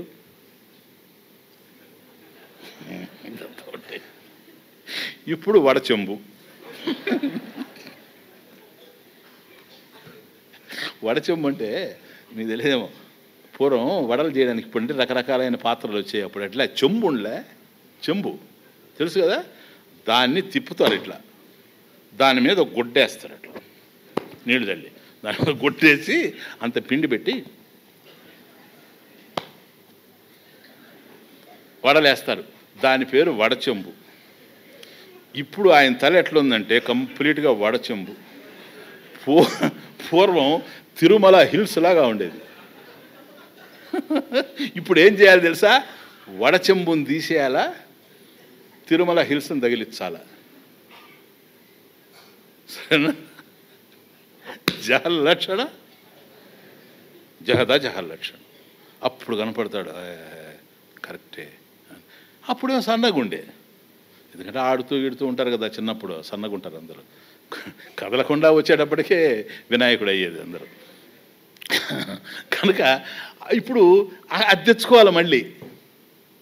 ఇప్పుడు ఈ గుమ్మడికాయని తీసేయాలా, కాకరకాయని తెచ్చుకోవాలా, చూసారా?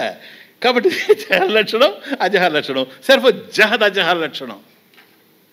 ఇట్లా చూసుకుంటూ వస్తే ఎస్ సహ దేవదత్త అయం దేవదత్త ఏవ తత్ త్వమేవ త్వము తతేవ. కాబట్టి జీవుని యొక్క కించజ్ఞత్వాన్ని, నాయన అహంకారత్వాన్ని తీసేయాలా, ఈశ్వరుని యొక్క సర్వజ్ఞత్వాన్ని, సర్వవ్యాపకత్వాన్ని అవి తీసుకొచ్చి తగిలించాలా. ఎట్లా జగత్తు ఉత్పన్నమైందో, ఆ జగత్తులో ఈశ్వరుడు ఎట్లా సృష్టి చేశాడో, జీవుల్లో ఎట్లా ప్రవేశించాడో, మళ్ళీ తైత్రేయం, సరేనా? అవంతా అర్థం చేసుకున్నప్పుడు ఓహో నేనే ఈశ్వర, జగత్కారణం ఈశ్వర అహమేవ. కాకపోతే నేను అంతఃకరణ దీంట్లో ఇరుకుపోయాను కనుక, ఉపాధిలో సంభిన్న జ్ఞాన రూపం కదనా, అందువల్ల నేను ఈ విధంగా అయ్యాను. ఇక్కడ ద్వైతం తయారైంది. వీటి నుంచి కనుక నేను మళ్ళీ విడిపడితే నేను ఈశ్వరుడిని అవుతాను. ఈరోజు భేదం ఉన్నా కూడా నేను అర్థం చేసుకుంటే అంత జ్ఞానంలోనే ఉంది కనుక ఇది సాధ్యము. తత్వమసి. దేర్ఫోర్ లక్షణ వృత్యా, ఈ లక్షణ వృత్తి ద్వారానే, అంటే ఏం తీసేసేది బాగా అర్థం చేసుకోండి. ఆత్మ విషయంలో ఏం తీసేస్తాడు? సహా అయం. దేవదత్తలో మార్పు ఏమన్నా ఉందే? ఉందే? కాకపోతే తత్కాల, తత్ కాల దేశ విశిష్ట దేవదత్త అస్మిన్ కాల దేశ విశిష్ట దేవదత్త. ఆ కాలంలో, ఆ దేశంలో, ఆ ప్రదేశంలో, టైమ్ అండ్ స్పేస్ ఉన్న దేవదత్తుడు, ఈ కాలంలో ఈ ప్రదేశంలో ఉన్న దేవదత్తుడు. దేవదత్తుడిని ఏం టచ్ చేయాల్సిన లేదు. కాలాల్ని, దేశాల్ని కనుక తొలగిస్తే ఆ దేవదత్తుడే ఈ దేవదత్తుడు. That is the point. ఇంకేలే. దేశకాలాదుల్ని కనుక అదృశ్యం చేస్తే ఉన్న చైతన్యం ఒక్కటే. ఏకవస్తున. క్లియర్? సో ఇదే జీవేశ్వరయోహో ఐక్యం. జీవుడే ఈశ్వరుడు, ఈశ్వరుడే జీవుడు అనడం ఐక్యం. ఇక్కడికి ఈరోజు 4 శ్లోకాస్ చూసాం అవుట్ ఆఫ్ 8 ఫ్రమ్ వాక్యవృత్తి. ఆచార్యుల వారి వాక్యవృత్తిలో 4 చూసాం. మీకు చాలా వరకు క్లారిటీ వచ్చి ఉంటుందని నేను అనుకుంటూ ఉన్నా. ఇంకా రిమైనింగ్ 4 ఉన్నాయి కనుక ఆ 4 నెక్స్ట్ చూద్దాము. అది చూసిన తరువాత మీకు తత్వమసి వాక్యానికి సంబంధించిన పరిపూర్ణమైనటువంటి అవగాహన వస్తుందని నేను అభిప్రాయపడుతున్నా.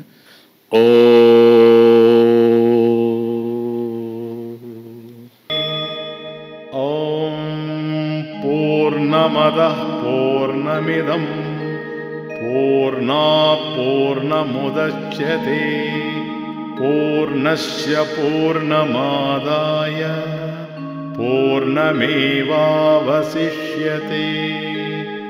ఓం శాంతి శాంతి.